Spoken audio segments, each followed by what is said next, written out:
Ladies and gentlemen, we will go down the itinerary. At 9:50, Samman Guard forms up at the fort entrance and at Rani Mahal lawns. At 9:55, commanders take over the Samman Guards. At 10 o'clock, we have the arrival of Director Contingent, General get ready. Police. Contingents. 3rd Battalion, 8th Battalion, Chair Headquarters and Band. Get ready. ఒక చిన్న మనవి. Well, ladies and gentlemen, now we have the contingents marching in. We can see lots of happening. Beautiful Golconda. Contingents వస్తున్నాయి, ఆ place కొద్ది vacate చేయండి please.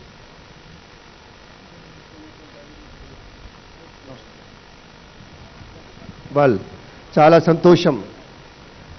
విశేషమైనటువంటి రీతిలో భాగస్వామ్యం తీసుకొని ఉన్నటువంటి ఆయా పోలీస్ శాఖ సిబ్బంది మిత్రులంతా కూడాను ఈ ప్రధాన ప్రాంగణానికి విచ్చేయబోతూ ఉన్నారు.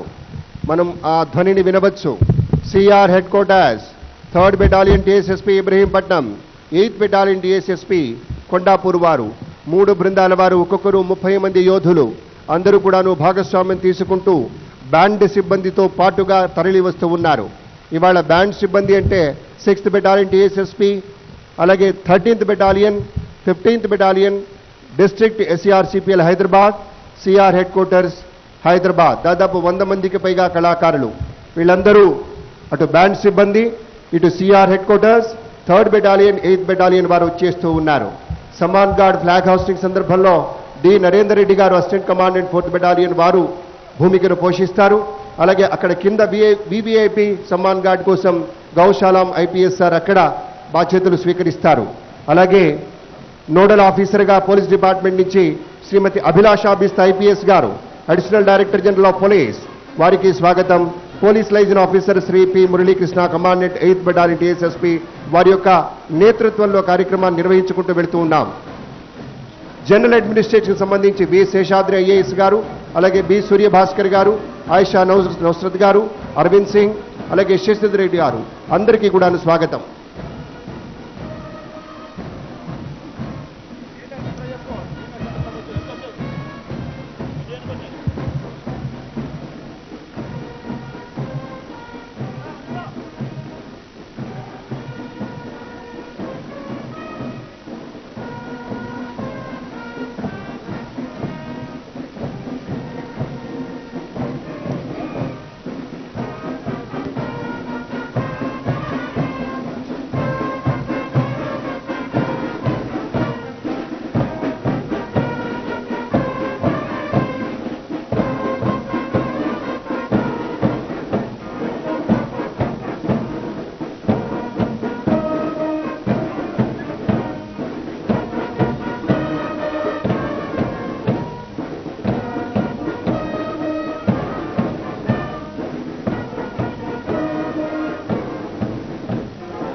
మన police సర్వోన్నతాధికారి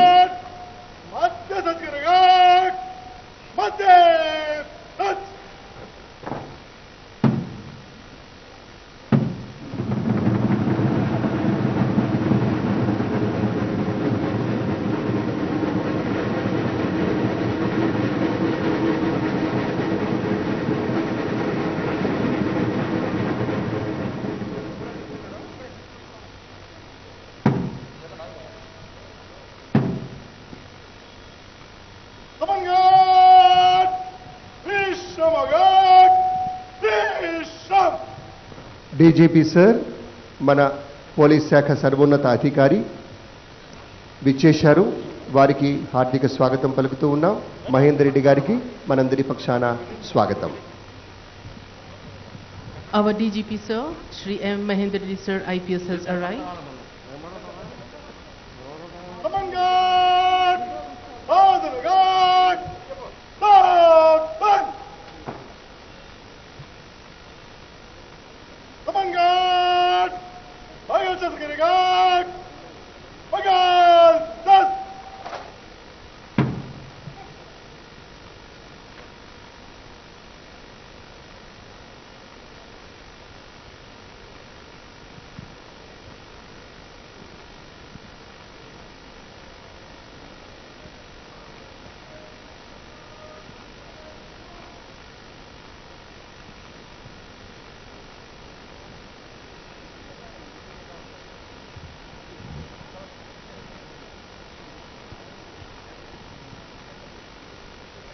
Shri B Venugopal Reddy assistant commandant 4th battalion TSSP parade కమాండర్గా ఇక్కడ వ్యవహరిస్తూ ఉన్నారు.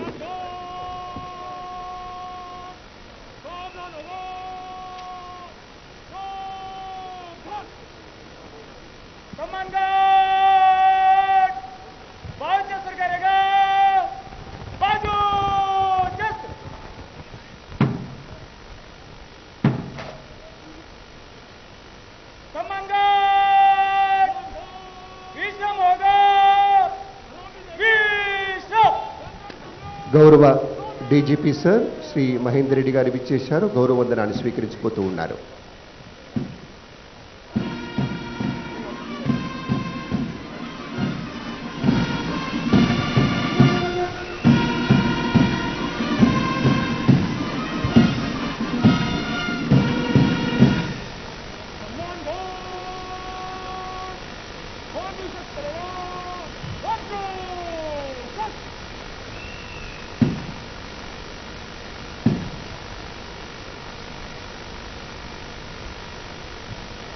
Well, that was our DGP sir receiving the Samman Guard salute. And right now, in front of us, we have contingents all lined up. Today's parade commander is Shri Bolla Venugopal Reddy, Assistant Commandant, 4th Battalion TSSP. And in spare, we have Dumbala Narendra Reddy, Assistant Commandant, 4th Battalion. And the contingent commanders right in front of us are from CAR headquarters, we have Shri Ramesh Naik RI, and in spare, Shri B. Santosh Kumar RI. 3rd Battalion TSSP is led by Shri C.H. Rajaya RI, and in spare we have Shri Mahesh, and 8th Battalion Shri A. Tirupati RI. Vibrantly dressed, beautiful headgear, the kamarband, that determines their willpower. Talking about the band groups, from CAR headquarters, we have Y. Narsingh Rao, who is leading the team. The contingent SAR CPL Hyderabad is by D. Hari ARSI. 8th Battalion TSSP, it is Rajkumar ARSI who is heading it, and from 10th Battalion TSSP we have B. Parvatalu ARSI, and from 15th Battalion TSSP K. Singha Reddy.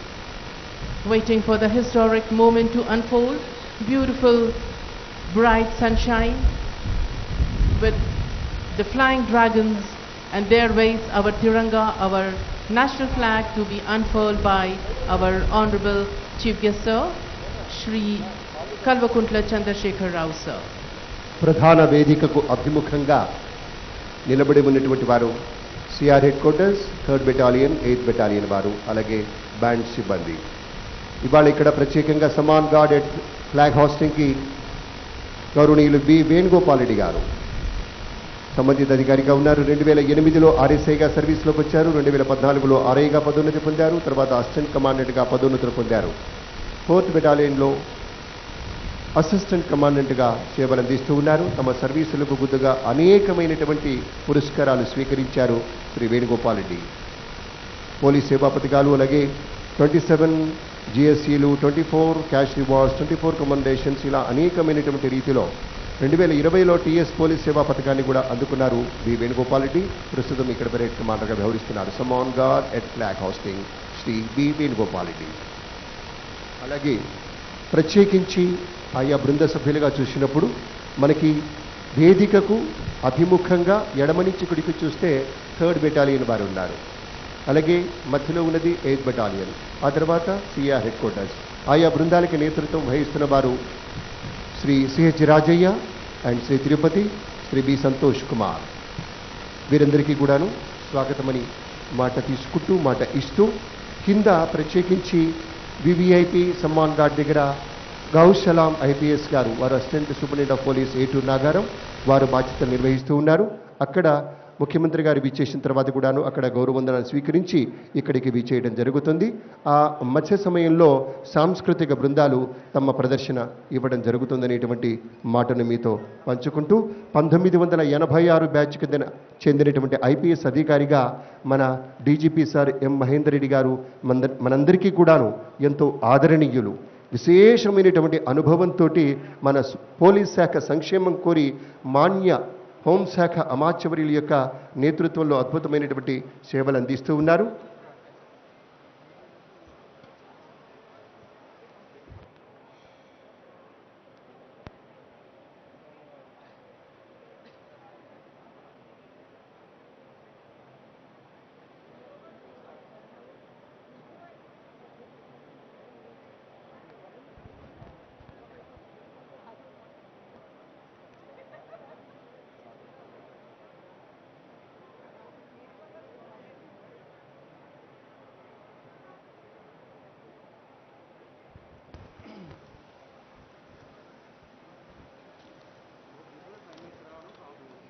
సంకల్పం చెప్పుకోవటమే తడవుగా ప్రతికూల పరిస్థితుల్ని సైతం సానుకూలం చేసుకుంటూ భావితరాలకు స్ఫూర్తినిచ్చేందుకు విశేషంగా పనిచేస్తున్నటువంటి అధికార గణమందరికీ కూడాను వినమ్ర వందనాలు తెలుపుతూ, నా దేశం భారతదేశం, నా భూమి వేదభూమి, నా తల్లి భరతమాత, నా తల్లి సెగలో సుగంధ పరిమళాలు వెదజల్లే కుసుమాలు ఎన్నెన్నో ఉన్నాయి.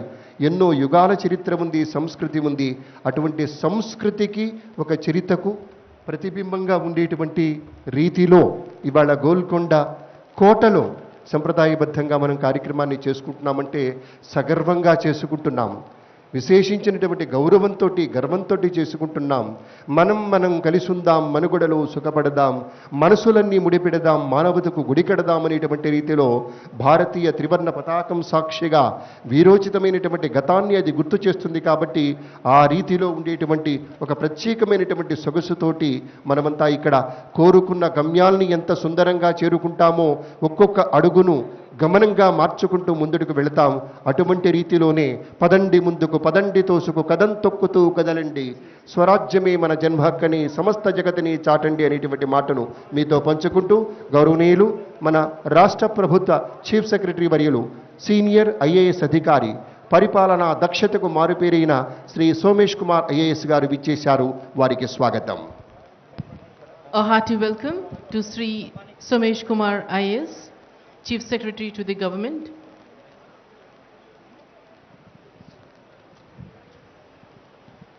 మరి కాసేపట్లో మన ముఖ్య అతిథి వర్యులు, ముఖ్యమంత్రి వర్యులు ఇక్కడికి విచ్చేస్తారు. స్వరాజ్యమే మన జన్మ హక్కుని సమస్త జగతికి చాటినటువంటి సందర్భాన్ని గుర్తు చేసుకుంటూ మహాకవి దాశరథి గారు అన్నారు, మేలుకు సాగిపు బంధనాలు తెంచుకు, బరువులు బాధలు అందరితో పంచుకో, పల్లెనక పట్నమనక అందరము కలిసిమెలిసి విశేషమైనటువంటి చైతన్య రీతిలో ముందడుగు వేద్దామనేటువంటి మాటను చెప్పారు. మన భారతదేశం అంటేనే పరదేశ శృంఖలబద్ధమై ప్రతిపించేటువంటి రోజులవి. పరరాజభట దుష్టపద ఘట్టనల ప్రజలు ఘోషించెడు పాడు దినాలవి అని చెప్పారు శ్రీశ్రీ గారు. భువన జనామోదిత పూజిత భరతావని అంటూ తల్లి భారతిని అనేక విధాలుగా స్మరించుకుంటూ ముందడుగు వేస్తున్నటువంటి ఈ సందర్భంలో దేశభక్తియుతమైనటువంటి అనేక ఆలోచనలు, అనేక మంది మహనీయ మూర్తులు సృజించినటువంటి ఆయా కవితా పంక్తులన్నీ కూడాను మనసులో ముపేటగా చొరపడుతూ ఉంటాయి. జయ జయ సస్యామల సుశ్యామ చల చేలాంచల, జయ వసంత కుసుమలతాచరిత లలిత చూర్ణ కుంతల, జయ మదీయ హృదయాశయ లాక్షారుణ పదయుగళ అంటూ జయ దిశాంత గత శకుంత దివ్యగాన పరితోషణ, జయ గాళిక వైతాళిక గళవిశాల పదవిహోరణ అంటూ ఆ స్ఫూర్తిదాయకమైనటువంటి దేశభక్తి గీతాలు మనసులో అలా ప్రవేశిస్తూ ఉన్నప్పుడు చుట్టూతా ఉన్నటువంటి కళాకారుల బృందాలన్నీ కూడా ఒక్కసారి రోమాంచితమైనటువంటి భావనతోటి ఎప్పుడెప్పుడు మనకు అవకాశం లభిస్తుందా ముఖ్యమంత్రి గారి సమక్షంలో మన ప్రదర్శనలు ఇచ్చి అపూర్వమైనటువంటి రీతిలో వారి నుంచి జయజయలు అందుకుందామా అనేటువంటి రీతిలో సంసిద్ధులుగా ఉన్నారు. ఉత్సవం అంటేనే ఒక వేడుక, ఇది ఒక స్మృతి పరిమళ వీచిక, మధురమైన జ్ఞాపకాలు మనసు వాకిలిని తట్టినప్పుడు నాటి అలనాటి వైభవాలన్నీ స్మరణకు వస్తాయి. గతంలోని ఘనమైన అనుభూతుల దొంతరలు తెరలుగా కమ్ముకున్నప్పుడు హృదయాలన్నీ కూడా పులకరిస్తాయి. భావుకత ఉన్న ప్రతి మనిషి వాటిని తనదైనటువంటి ఈ మట్టిలో ఈ గాలిలో గట్టిగా పనవేసుకున్నటువంటి వాసనల్ని గుండె నిండా అని గట్టిగా శ్వాసిస్తూ ఆహా అనుకుంటాడు. అలా అనుకోవటమే ఉత్సవం.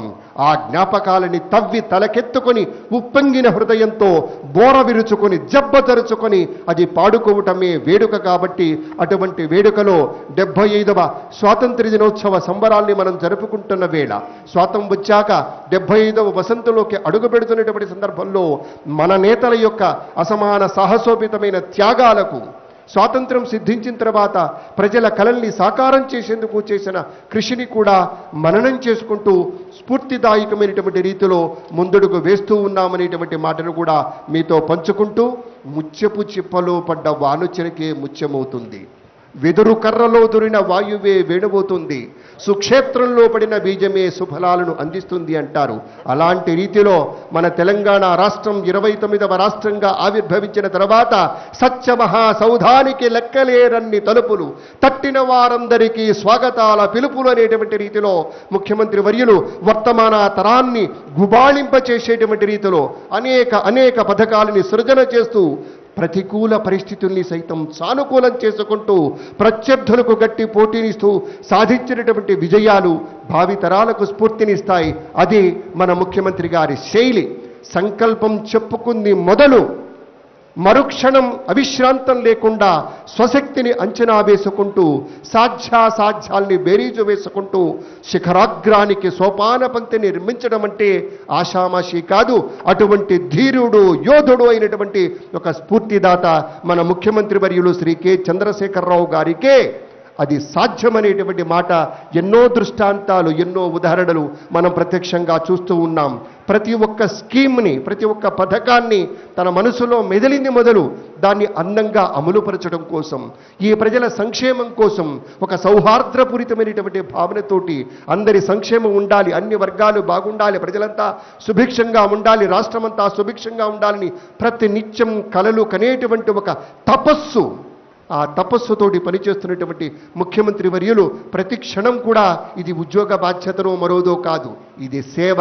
ఈ ప్రజలకు, ఈ గడ్డకు, ఈ మాగాణానికి సేవ చేసేటువంటి ఒక అదృష్టం ఈశ్వరుడు నాకు ప్రసాదించాడు అనేటువంటి భావనతో ఉంటారు మన ముఖ్యమంత్రి వర్యులు.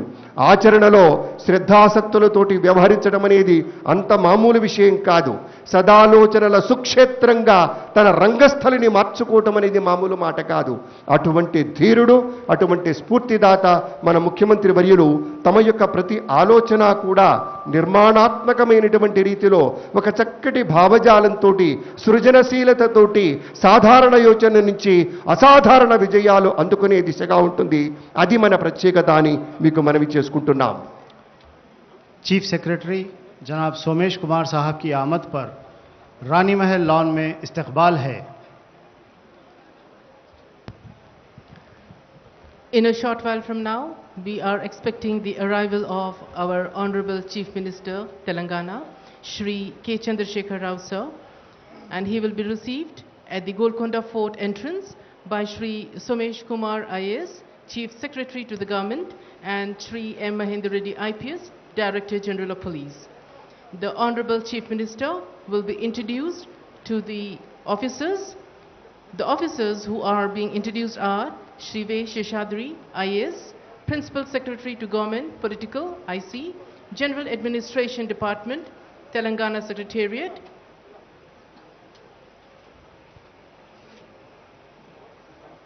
Shri Anjani Kumar, IPS, Commissioner of Police, Hyderabad, Srimati Abhilasha Best, IPS, Additional Director General of Police, TSSPS Battalion, Shri L. Shraman IAS Collector and District Magistrate Hyderabad, Shri S. Arvinder Singh IAS, Joint Secretary to Government Protocol, GAD and Director of Protocol.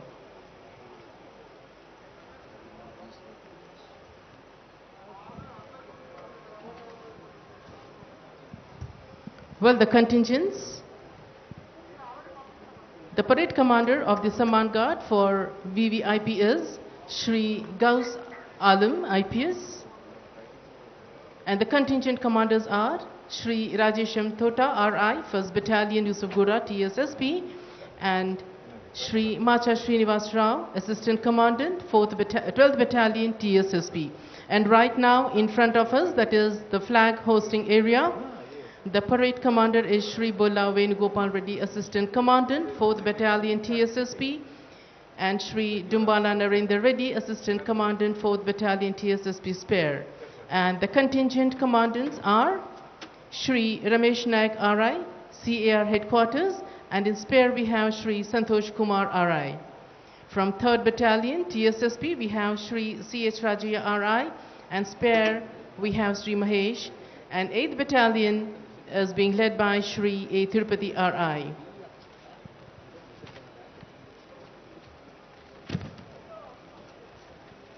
కళాకారులకి మళ్ళొక్కసారి గుర్తు చేస్తూ ఉన్నాం. మిత్రులారా, CM గారు వచ్చినప్పుడు ఒక్కసారిగా మీరు అనౌన్స్మెంట్ని దృష్టిలో పెట్టుకోండి.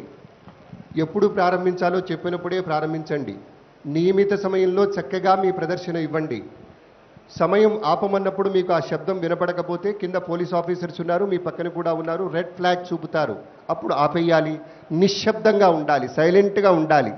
మనము ఎంత గొప్పగా ప్రదర్శన ఇస్తామో సందర్భానికి తగ్గట్టుగా అదే రీతిలో స్పందించినప్పుడు ముఖ్యమంత్రి గారు డెఫినెట్గా మనల్ని మెచ్చుకుంటారు. కాబట్టి మనకు కావాల్సిందంటే ప్రోగ్రాం విజయవంతం కావటం.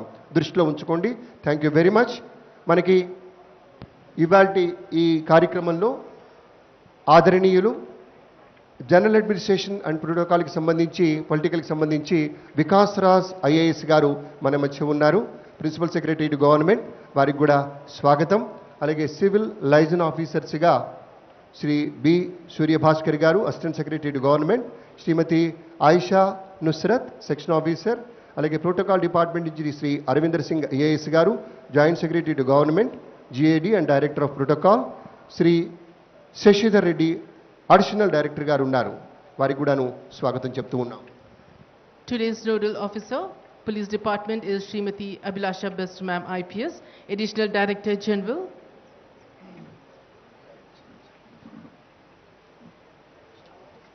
TSSP Hyderabad, and Police Liaison Officer is Shri P. Murli Krishna Garu, Commandant 8th Battalion, TSSP Kondapur, Rangareddy District. And General Administration, Political Department, it is Vikas Rajji IAS, and Civil Liaison Officers are Shri B. Surya Bhaskar, Assistant Secretary to Government Protocol, and Srimati Aisha Nusrat, Section Officer, General Administration. Protocol Department is Shri S. Arvinder Singh IAS, Joint Secretary to Government Protocol, GAD and Director of Protocol, and Shri U. Sashidhar Reddy, Additional Director. And today's commentators, I am your Rekha Rao, English commentator, with my co-commentators. In Telugu we have Shri Murli Krishna, and in Urdu we have Kadri. సంతోషం. ఎప్పుడెప్పుడా అని మనమంతా ఎదురు చూస్తూ ఉన్నాం.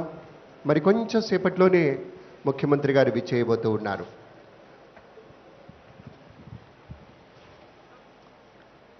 If we look around, we have more than 1,500 artists representing ethnic and traditional dances. It is from Department of Language and Culture. More than 1,500 present from folk ethnic, native original artists including classical and Indian arts like Bharatnatyam, Kuchipudi, Kathak, Perni, Shingari Mela, Rajasthani, Bhangra, Dhol Natasha, depicting the culture of India. Again, we have our very native folk art forms like Chindu Yakshaganam, Ogudolu, Baindelakotam, Bonalu Kotalam, Dapulu, Pulivesham, Bonalu. And also we have with us tribal art forms like Runza, Kumukoya, Gusadi, Lambadi, Chenchu, Pothraju.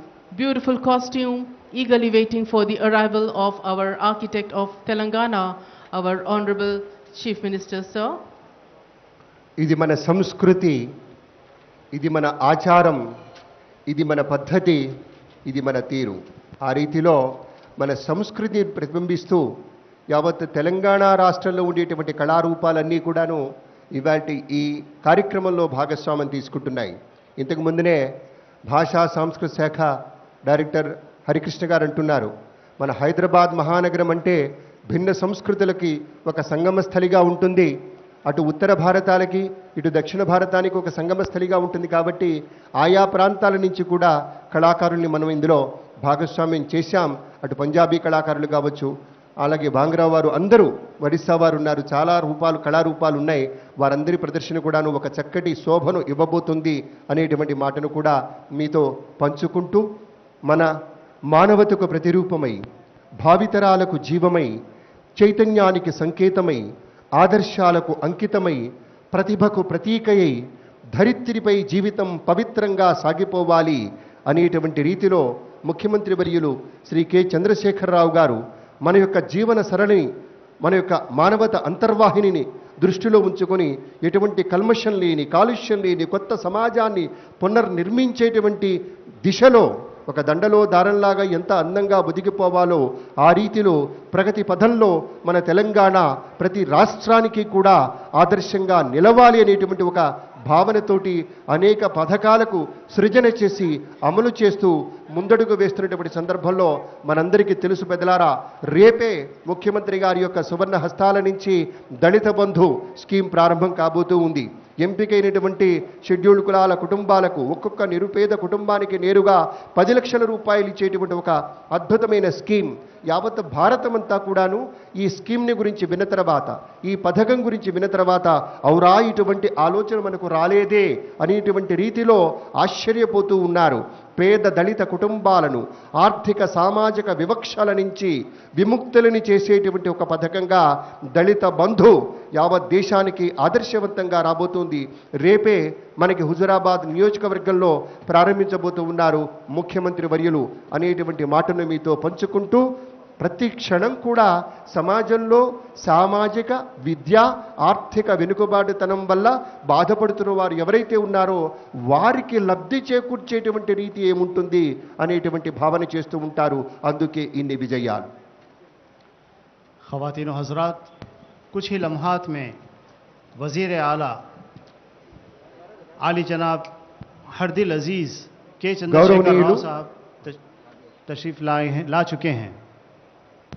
మన రాష్ట్ర ముఖ్యమంత్రి వర్యులు, మన యొక్క రాష్ట్ర ప్రగతి కోరి విశేషంగా పరిశ్రమిస్తున్నటువంటి మన తెలంగాణ ముద్దుబిడ్డడు శ్రీ కె చంద్రశేఖరరావు గారికి చేశారు స్వాగతం.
आतंकवाद को डिफेंड करने के लिए आपका विधान करें।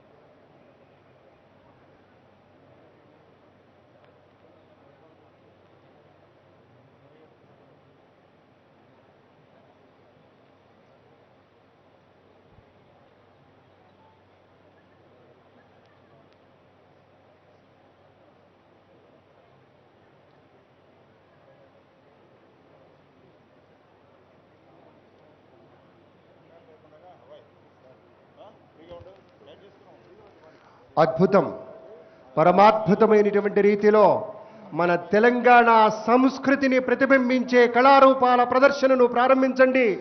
ముఖ్యమంత్రి వర్యులు విచ్చేస్తున్నారు. అన్ని కళారూపాలు కూడాను, నగారా కావచ్చు, ఒక్కుడోళ్ళు, బోనాలు, పేరిణి, బంజారా, పులివేషాలు, కుంభకోయ అన్నీ కూడాను, చిందు యక్షగానం, రాజస్థానీ, మాధురి,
తెలంగాణ రాష్ట్ర భాషా సాంస్కృతిక శాఖ ఆధ్వర్యంలో 32 కళారూపాలు, 15 మంది కళాకారులు మన ముఖ్యమంత్రి వర్యులకి స్వాగతం పలుకుతూ ఉన్నారు.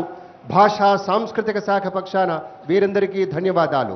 Ladies and gentlemen, the architect of our Bangaru Telangana, our Honorable Chief Minister Sir, Shri Kalvakuntla Chandrasekhar Rao Sir has arrived, and there, a historic moment, we can see his vehicle, and he would be escorted to the main dais for unfurling our Tiranga.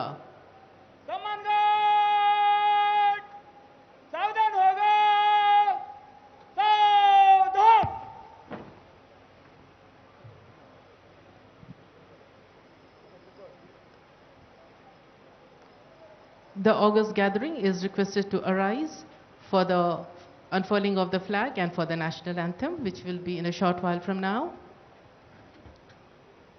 జాతీయ పతాకాన్ని ఆవిష్కరించిన తర్వాత జాతీయ గీతాలాపన ఉంటుంది. ఆ టైంలో అందరూ లేచి నిలబడాలి. యూనిఫామ్ ఆఫీసర్స్ సెల్యూట్లోకి వెళ్తారు. గౌరవ ముఖ్యమంత్రి వర్యులు, మన సాహిత్య చంద్రులు, మన సాంస్కృతిక ప్రదాత ముఖ్యమంత్రి వర్యులు ప్రధాన వేదికకు విచ్చేస్తూ ఉన్నారు. మనఃపూర్వక స్వాగతం. ఒక దళిత బంధు వంటి అపూర్వ పథకానికి సృష్టికర్తగా ఇవాళ ప్రపంచం యొక్క దృష్టిని ఆకర్షించిన మాన్య మహోదయులు ముఖ్యమంత్రి వర్యులకు ప్రేమపూర్వక ఆదరపూర్వక స్వాగతం పలుకుతూ ఉన్నాం. బంగారు తెలంగాణ కోసం దాన్ని సాకారం చేసుకోవటం పరిశ్రమిస్తున్న ముఖ్యమంత్రి వర్యులు ఒక్కొక్క మెట్టు ఎక్కుతూ ఆ పథకం దిశగా ముందడుగు వేస్తూ ఉన్నారు. స్వాగతం sir.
Please be seated. Thank you.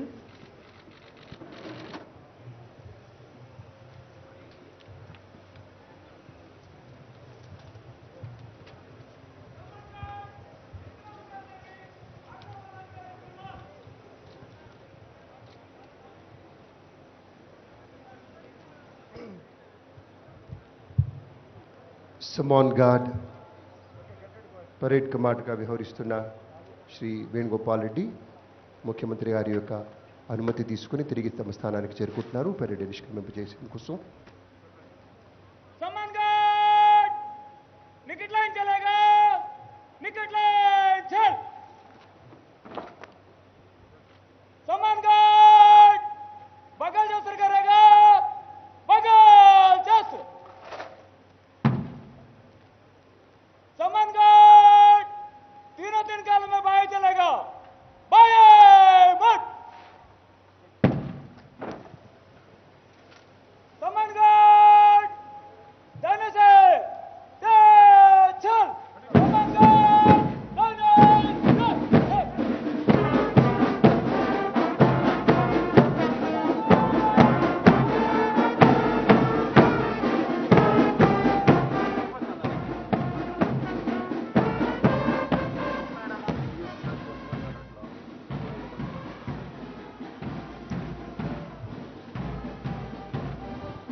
ఈ పెరేడ్లో భాగస్వామ్యం తీసుకున్న ఆయా బృంద సభ్యులు సిఆర్ హెడ్ క్వార్టర్స్ వారు, 3rd బెటాలియన్ టీఎస్ఎస్పి వారు, 8th బెటాలియన్ వారు నిష్క్రమిస్తూ ఉన్నారు. మన భారతీయ త్రివర్ణ పతాకధారులంతా భాషా సాంస్కృతిక శాఖ ఆధ్వర్యంలోని కళాకారుల బృందం ప్రధాన వేదికకు అభిముఖంగా చేరుకున్నారు. త్రివర్ణ పతాకధారుల ఆయా చక్కటి వస్త్రధారణతోటి వారికి స్వాగతం.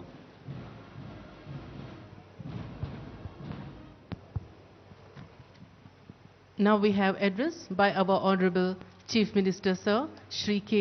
Chandrasekhar Rao Sir. ఆదరణీయ ముఖ్యమంత్రి వర్యులు మన తెలంగాణ ముద్దుబిడ్డ, స్ఫూర్తిదాత, ఉద్యమ నేత, దళిత బంధు వంటి అపూర్వ పథకాల సృష్టికర్తగా బంగారు తెలంగాణ కోసం కృషి చేస్తున్న మాన్య ముఖ్యమంత్రి వర్యులు శ్రీ కె చంద్రశేఖరరావు గారి సందేశం. वज़ीर आला जनाब के चंद्रशेखर राव साहब अब मुखातिब करेंगे. తెలంగాణ రాష్ట్ర ప్రజలందరికీ స్వాతంత్ర దినోత్సవ శుభాకాంక్షలు. ఇది భారత స్వాతంత్ర అమృత ఉత్సవాలు జరుగుతున్న సందర్భం. జాతి చరిత్రలో ఒక విశిష్ట ఘట్టం.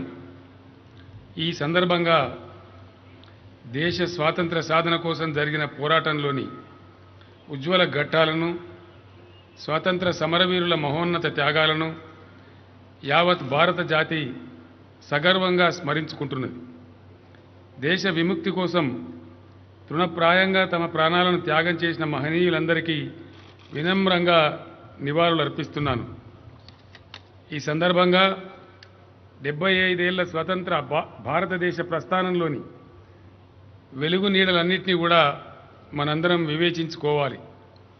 మనం సాధించింది ఏమిటి, ఇంకా సాధించాల్సింది ఏమిటన్నది ఒకసారి మదింపు చేసుకోవాలి.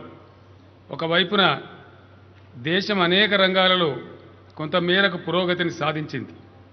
అదే సమయంలో నేటికి చాలా రాష్ట్రాలలో ప్రజలు కనీస అవసరాల కోసం కొట్టుమిట్టాడుతున్న దుస్థితి ఉంది.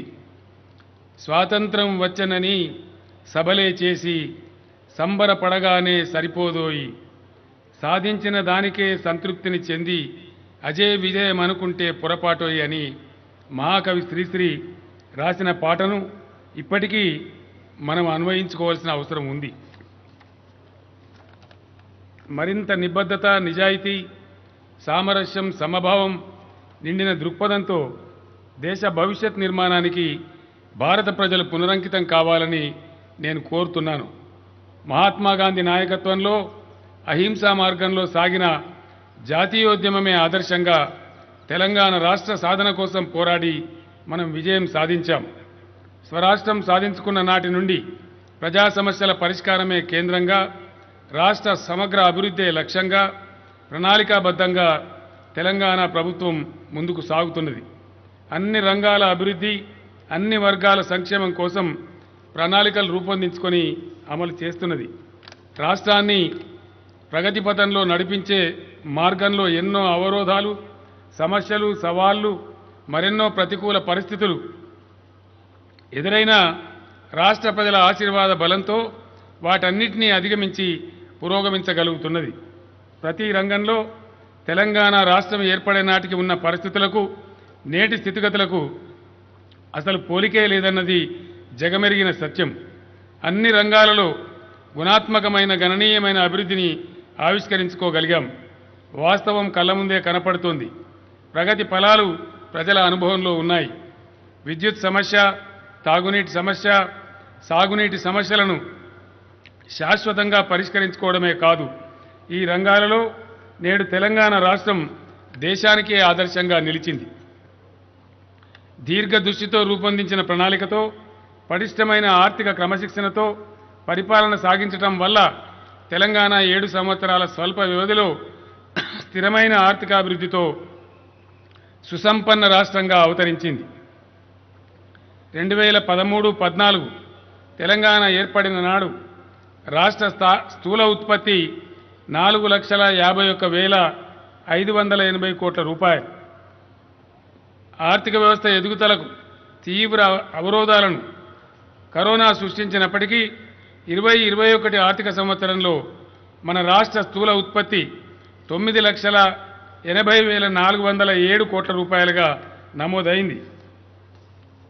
అదేవిధంగా రాష్ట్రం ఏర్పడిన నాడు 2013-14 ఆర్థిక సంవత్సరంలో మన రాష్ట్ర తలసరి ఆదాయం 1,12,126 రూపాయలు ఉండగా నేడు తెలంగాణ రాష్ట్ర తలసరి ఆదాయం 2,37,632 రూపాయలకు చేరుకుంది.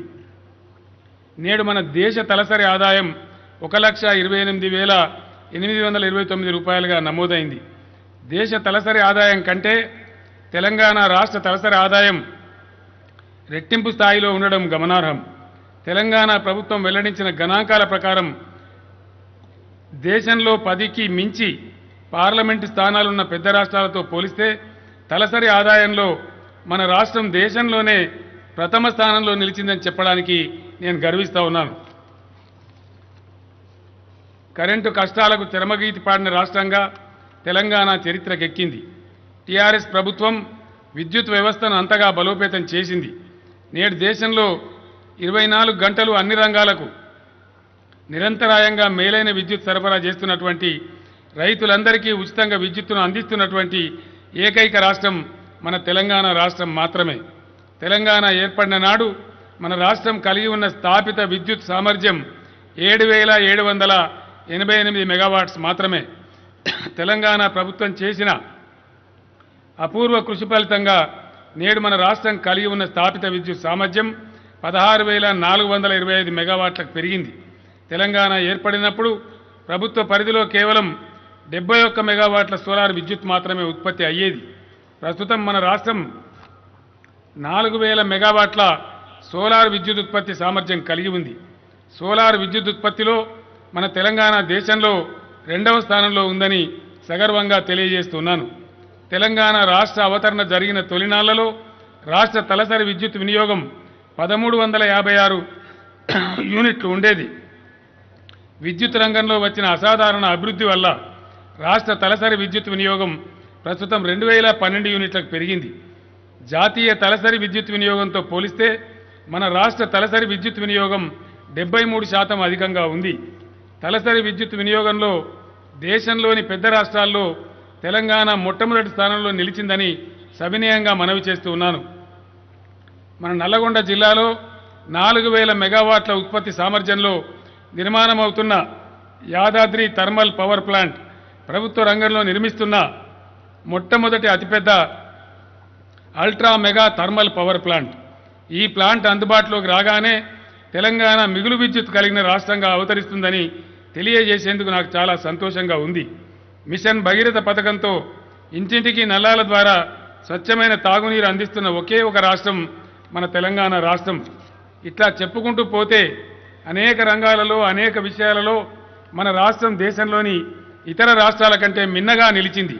వివిధ రాష్ట్రాల వారు మన విధానాలను అనుసరించి ఆచరించడానికి మన వద్దకు వస్తున్నారు. మన పథకాలను మన కార్యక్రమాలను అధ్యయనం చేస్తున్నారు. అనతి కాలంలోనే నూతన రాష్ట్రం దేశంలోని ఇతర రాష్ట్రాలకు ఆదర్శ రాష్ట్రంగా మారిన అద్భుతాన్ని టీఆర్ఎస్ ప్రభుత్వం ఆవిష్కరించింది. ఉమ్మడి రాష్ట్రంలో వ్యవసాయ రంగం కుప్పకూలిపోయింది. సాగునీరు అందక, కరెంటు లేక, పంటలు పండక, పెట్టుబడి కోసం చేసిన అప్పులు తీరక, కుటుంబాలను పోషించుకోలేక రైతన్నలు ఆత్మహత్యల పాలయ్యారు. నిత్య విషాద ఘటనలతో తెలంగాణ నాడు తల్లడిల్లిపోయింది. సమైక్య పాలకుల వివక్ష, విద్రోహాల కారణంగా తెలంగాణ తీవ్రమైన జీవన విధ్వంసానికి గురైంది. ఇవాళ దృశ్యం మారిపోయింది. స్వరాష్ట్రంలో తెలంగాణ ప్రభుత్వం చేసిన అద్భుతమైన కృషితో వ్యవసాయ రంగంలో అసాధారణమైన అభివృద్ధి నమోదైంది. ఒకప్పుడు తెలంగాణ కరువు కాటకాలకు చిరునామాగా ఉండేది. ప్రస్తుతం అదే తెలంగాణ 2021 వ్యవసాయ సంవత్సరంలో మొత్తం వ్యవసాయ ఉత్పత్తులు కలిపి 3,40,00,000 టన్నుల దిగుబడిని సాధించిన రాష్ట్రంగా దేశంలో అగ్రభాగాన నిలిచింది. రాష్ట్ర జీడీపీలో 20% ఆదాయం వ్యవసాయ రంగం సమకూరుస్తూ ఉన్నది. దండగా అనుకున్న వ్యవసాయాన్ని ప్రభుత్వం పండగలా మార్చింది అని చెప్పడానికి ఇంతకు మించిన నిదర్శనం ఉండదు. తెలంగాణ వ్యవసాయ సమృద్ధిని సాధించిన సస్యశ్యామల రాష్ట్రంగా రూపుదిద్దుకున్నది. దేశానికే అన్నం పెట్టే అన్నపూర్ణగా ఎదిగింది. ఉమ్మడి రాష్ట్రంలో మన అవసరాల కోసం కానీ, పేదలకు రేషన్ బియ్యం పంపిణీ కోసం కానీ ఎక్కడెక్కడ నుంచో ఇతర రాష్ట్రాల నుంచి బియ్యం దిగుమతి అయ్యేవి. అవి తినడానికి కూడా పనికొచ్చేది కాదు. కానీ ఈరోజు తెలంగాణ రైతన్నలు తెలంగాణ రాష్ట్రానికే కాకుండా దేశంలోని ప్రజలందరికీ కడుపు నిండా అన్నం పెడుతున్నారు. తెలంగాణ రైస్ బౌల్ ఆఫ్ ఇండియాగా అవతరించింది. మంత్రం వేస్తేనో మాయ చేస్తేనో ఇటువంటి విప్లవాత్మకమైన మార్పు సంభవించదని నేను వేరే చెప్పవలసిన అవసరం లేదు. అహర్నిశలు చేసిన మేధో మదనం, సమర్థవంతమైన ప్రణాళికల పర్యవసానమే ఈ అపూర్వ అభివృద్ధి అని సవినయంగా మనవి చేస్తూ ఉన్నాను.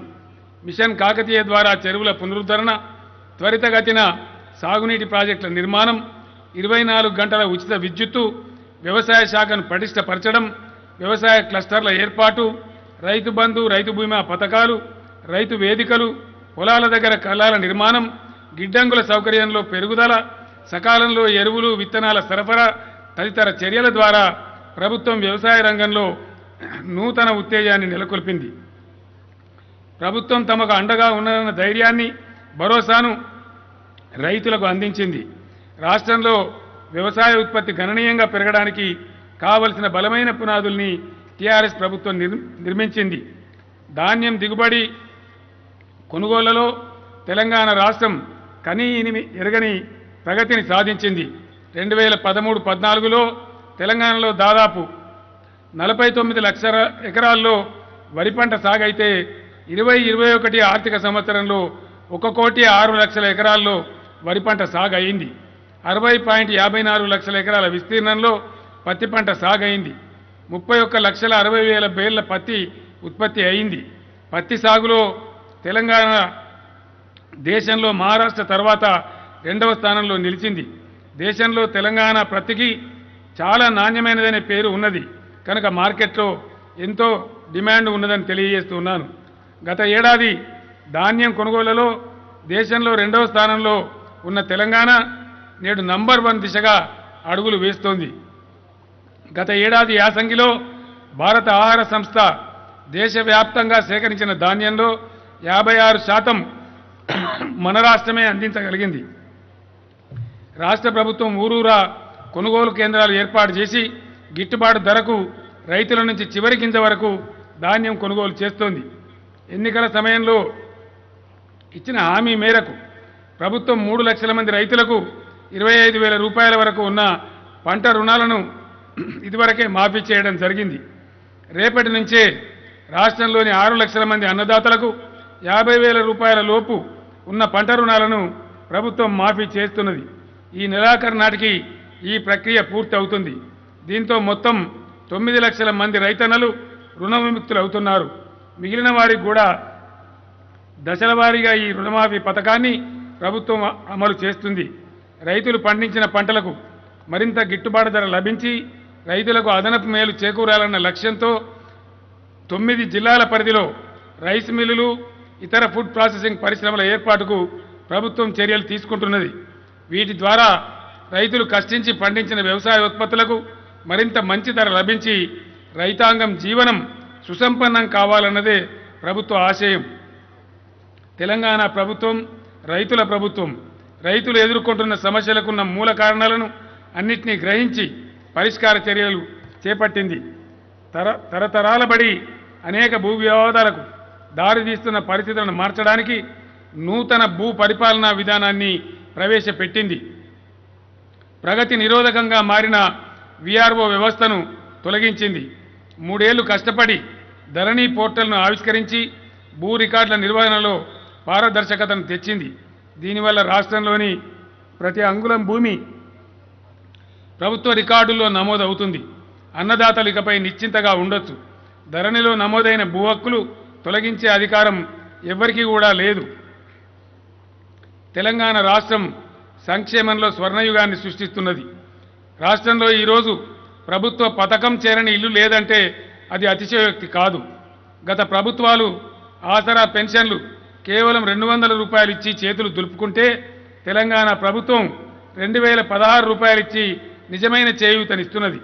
సంక్షేమ ఫలాలు మరింత విస్తృత సంఖ్యలో ప్రజలకు అందించడం కోసం వృద్ధాప్య పెన్షన్ పొందడానికి అర్హత వయస్సును 65 నుంచి 57 ఏళ్లకు తగ్గించడం జరిగింది. దీనివల్ల మరింత మంది నిస్సహాయులకు ఆసరా అందుతుంది. గతంలో వృద్ధులు, వితంతువులు, వికలాంగులకు మాత్రమే పరిమితమైన ఆసరా పెన్షన్ పథకాన్ని బీడీ కార్మికులకు, ఒంటరి మహిళలకు, చేనేత కార్మికులకు, ఎయిడ్స్ రోగులకు, బోధకాలు బాధితులకు కూడా తెలంగాణ ప్రభుత్వం వర్తింపజేస్తున్నది. పేదింటి ఆడబిడ్డల పెళ్లి వారి తల్లిదండ్రులకు భారం కాకూడదని భావించి కళ్యాణ లక్ష్మి, షాదీ ముబారక్ పథకాన్ని ప్రవేశపెట్టింది. 51,000 రూపాయలతో ప్రారంభమైన ఈ పథకం కింద ఇప్పుడు 1,116 అందుతున్నాయి. ఇవన్నీ ఎన్నికల్లో వాగ్దానం చేసినవి కావు. పేదల కష్టనష్టాలను తెలిసిన ప్రభుత్వంగా మానవతా భావంతో అమలు చేస్తున్న పథకాలు ఇవి. తెలంగాణ ప్రభుత్వం చేనేత కార్మికులను ఆదుకోవడానికి అనేక పథకాలకు రూపకల్పన చేసింది. చేనేత కార్మికులకు కూడా ఆసరా పింఛన్లు అందిస్తున్నది. ఇప్పటికే దేశంలోని ఏ రాష్ట్రంలో లేని విధంగా చేనేతలకు 50% సబ్సిడీ మీద నూలు, రసాయనాలు, రంగులు అందజేస్తున్నది. చేనేత కార్మికుల కుటుంబాలను మరింతగా ఆదుకోవడానికి రాష్ట్రంలో రైతన్నులకు అమలు చేస్తున్న రైతు బీమా తరహాలో త్వరలోనే చేనేత బీమా పథకం అమలు చేయడం జరుగుతుందని తెలియజేయడానికి నేను సంతోషిస్తా ఉన్నాను. దురదృష్టవశాత్తు ఏ నేత కార్మికుడైనా మరణిస్తే ఈ పథకం కింద అతని కుటుంబ ఖాతాలో 5 లక్షల రూపాయల బీమా సొమ్ము జమ అవుతుంది. చేనేత రంగాన్ని ఆదుకోవడానికి టీఆర్ఎస్ ప్రభుత్వం ప్రత్యేక కార్పస్ ఫండ్ కూడా ఏర్పాటు చేయనున్నది. ఎండకు ఎండి వానకు తడిసే నిరుపేదల సొంత ఇంటి కలను తీర్చడం మాత్రమే కాదు, పేదలకు గౌరవప్రదమైన నివాసాలను కల్పించాలని డబుల్ బెడ్రూమ్ ఇండ్లను ప్రభుత్వం నిర్మించి ఇస్తున్నది. ధనవంతులు నివసించే గేటెడ్ కమ్యూనిటీలకు సరిసాటిగా నిర్మించబడిన గృహ సముదాయాలలో పేదలు నివసిస్తున్న అపూర్వ దృశ్యాన్ని రాష్ట్రంలో పలు చోట్ల తెలంగాణ ప్రభుత్వం ఆవిష్కరించగలిగింది. ఇది నిరంతర ప్రక్రియ. చివరి లబ్ధిదారునికి అందే వరకు ఈ పథకం అమలవుతుందని తెలియజేస్తున్నాను. రాష్ట్రంలో కొత్త రేషన్ కార్డుల మంజూరు ప్రక్రియ కొనసాగుతున్నది. 3 లక్షల పైచిలకు రేషన్ కార్డులను ప్రభుత్వం మంజూరు చేయడం జరిగింది. 19 డిసెంబర్ నుంచి కరోనా కల్పిస్తున్న కష్టనష్టాలు అన్నీ ఇన్ని కావు. వాటిని అధిగమిస్తూ ప్రజల ఆరోగ్యాన్ని రక్షిస్తూ ప్రాణాలను కాపాడడానికి ప్రభుత్వం అన్ని విధాలా కృషి చేసింది. వ్యాధి భయంతోనే చాలామంది మరణిస్తున్నారని తెలిసి నేనే స్వయంగా హైదరాబాద్, వరంగల్ ఆసుపత్రులను సందర్శించి అక్కడ చికిత్స పొందుతున్న కరోనా రోగులను పలకరించి వారిలో ధైర్యం నింపే ప్రయత్నం చేశాను. వైద్య సిబ్బందిని అప్రమత్తం చేశాను. ప్రస్తుతం మన రాష్ట్రంలో కోవిడ్ వైద్య కేంద్రాలలో 27,996 బెడ్లు అందుబాటులో ఉండగా అందులో 17,144 బెడ్లను ఆక్సిజన్ బెడ్లుగా ప్రభుత్వం అభివృద్ధి చేసింది. త్వరలోనే అన్ని బెడ్లను ఆక్సిజన్ బెడ్లుగా మార్చబోతున్నది. కరోనా వ్యాధిగ్రస్తులకు వైద్య సేవలు అందించడంలో మన డాక్టర్లు, వైద్య శాఖ సిబ్బంది చేసిన కృషి అభినందనీయం. రాష్ట్రంలోని ప్రతి నిరుపేదకు మెరుగైన వైద్య సేవలు అందుబాటులోకి తెచ్చేందుకు తెలంగాణ ప్రభుత్వం అనేక కార్యక్రమాలు చేపట్టింది. ఆసుపత్రులలో వసతి సౌకర్యాలు మెరుగుపరిచింది. డయాలసిస్ వంటి వైద్య సేవలు, అవసరమైన మందులు, పరికరాలు సమకూర్చింది. ఇప్పుడు అధునాతన వసతులతో కొత్త ఆసుపత్రుల నిర్మాణం, పడకల పెంపునకు శ్రీకారం చుట్టింది. అన్ని జిల్లా కేంద్రాలలో డయాగ్నాస్టిక్ కేంద్రాలు ఏర్పాటు చేస్తున్నది. ఇప్పటికే కొన్ని జిల్లాలలో ఈ కేంద్రాలు పనిచేయడం ప్రారంభించాయి. ఈ కేంద్రాలలో 50కి పైగా పరీక్షలను ఉచితంగా నిర్వహిస్తారు. బస్తీలలో నివసించే పేద ప్రజల ముంగిటికి వైద్యాన్ని తీసుకురావాలనే సదుద్దేశంతో తెలంగాణ ప్రభుత్వం నగరంలో 224 బస్తీ దవాఖానాలను ఏర్పాటు చేసింది. పేదలు నివసించే బస్తీలలో ఉండే ఈ వైద్యశాలల్లో వైద్యంతో పాటు ఉచితంగా ఆరోగ్య పరీక్షలను కూడా నిర్వహిస్తోంది. అవసరమైన మందులు కూడా అందిస్తున్నది. తమ నివాసాల దగ్గరే దవాఖానాలు ఏర్పాటు కావడంతో నగరంలోని పేద ప్రజలు చీటికి మాటికి కార్పొరేట్ హాస్పిటల్ను ఆశ్రయించి ఆర్థిక ఇబ్బందులకు గురయ్యే దుస్థితి తొలగిపోయింది. బస్తీ దవాఖానాలు తమకొక వరంగా మారినాయని పేద ప్రజలు సంతోషం వ్యక్తం చేస్తున్నారు. బస్తీ దవాఖానాలు ఇచ్చిన స్ఫూర్తితో టీఆర్ఎస్ ప్రభుత్వం గ్రామీణ ప్రాంతాలలో పల్లె దవాఖానాలు ఏర్పాటు చేస్తున్నది. దేశంలోనే మొట్టమొదటిసారిగా ఈ ప్రయత్నానికి తెలంగాణ ప్రభుత్వం శ్రీకారం చుట్టింది. ఇప్పటి వరకు గ్రామీణ ఉపవైద్య కేంద్రాలలో కేవలం నర్సులు మాత్రమే అందుబాటులో ఉండేవారు. డాక్టర్లను కూడా అందుబాటులోకి తేవాలని తెలంగాణ ప్రభుత్వం సంకల్పించింది. ఇందుకోసం పెద్ద ఎత్తున డాక్టర్ల నియామక ప్రక్రియను కూడా చేపట్టడం జరిగింది.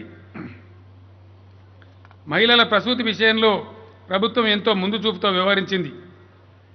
దేశంలోనే తొలిసారిగా మెటర్నిటీ ఐసీయూలను ఏర్పాటు చేసింది. చాలా చోట్ల మహిళల ప్రసూతి కోసమే ప్రత్యేక వైద్యశాలలు నెలకొల్పింది. 120, 102 అమ్మఒడి వాహనాలు ఏర్పాటు చేసి మారుమూల పల్లెల నుంచి కూడా ప్రసవం కోసం గర్భిణీ స్త్రీలను దవాఖానాలకు తరలించే ఏర్పాటు చేసింది. కేసీఆర్ కిట్స్ ప్రారంభించి ప్రభుత్వ ఆసుపత్రుల్లో ప్రసవిస్తే 12,000 రూపాయలు, ఆడపిల్ల పుడితే 13,000 రూపాయలు ఆర్థిక సాయం అందిస్తున్నది. 2,000 రూపాయల విలువైన వస్తువులతో హెల్త్ కిట్ను కూడా పంపిణీ చేస్తున్నది. ఈ చర్యలతో ప్రభుత్వ ఆసుపత్రులలో ప్రసవాల సంఖ్య గణనీయంగా పెరిగింది.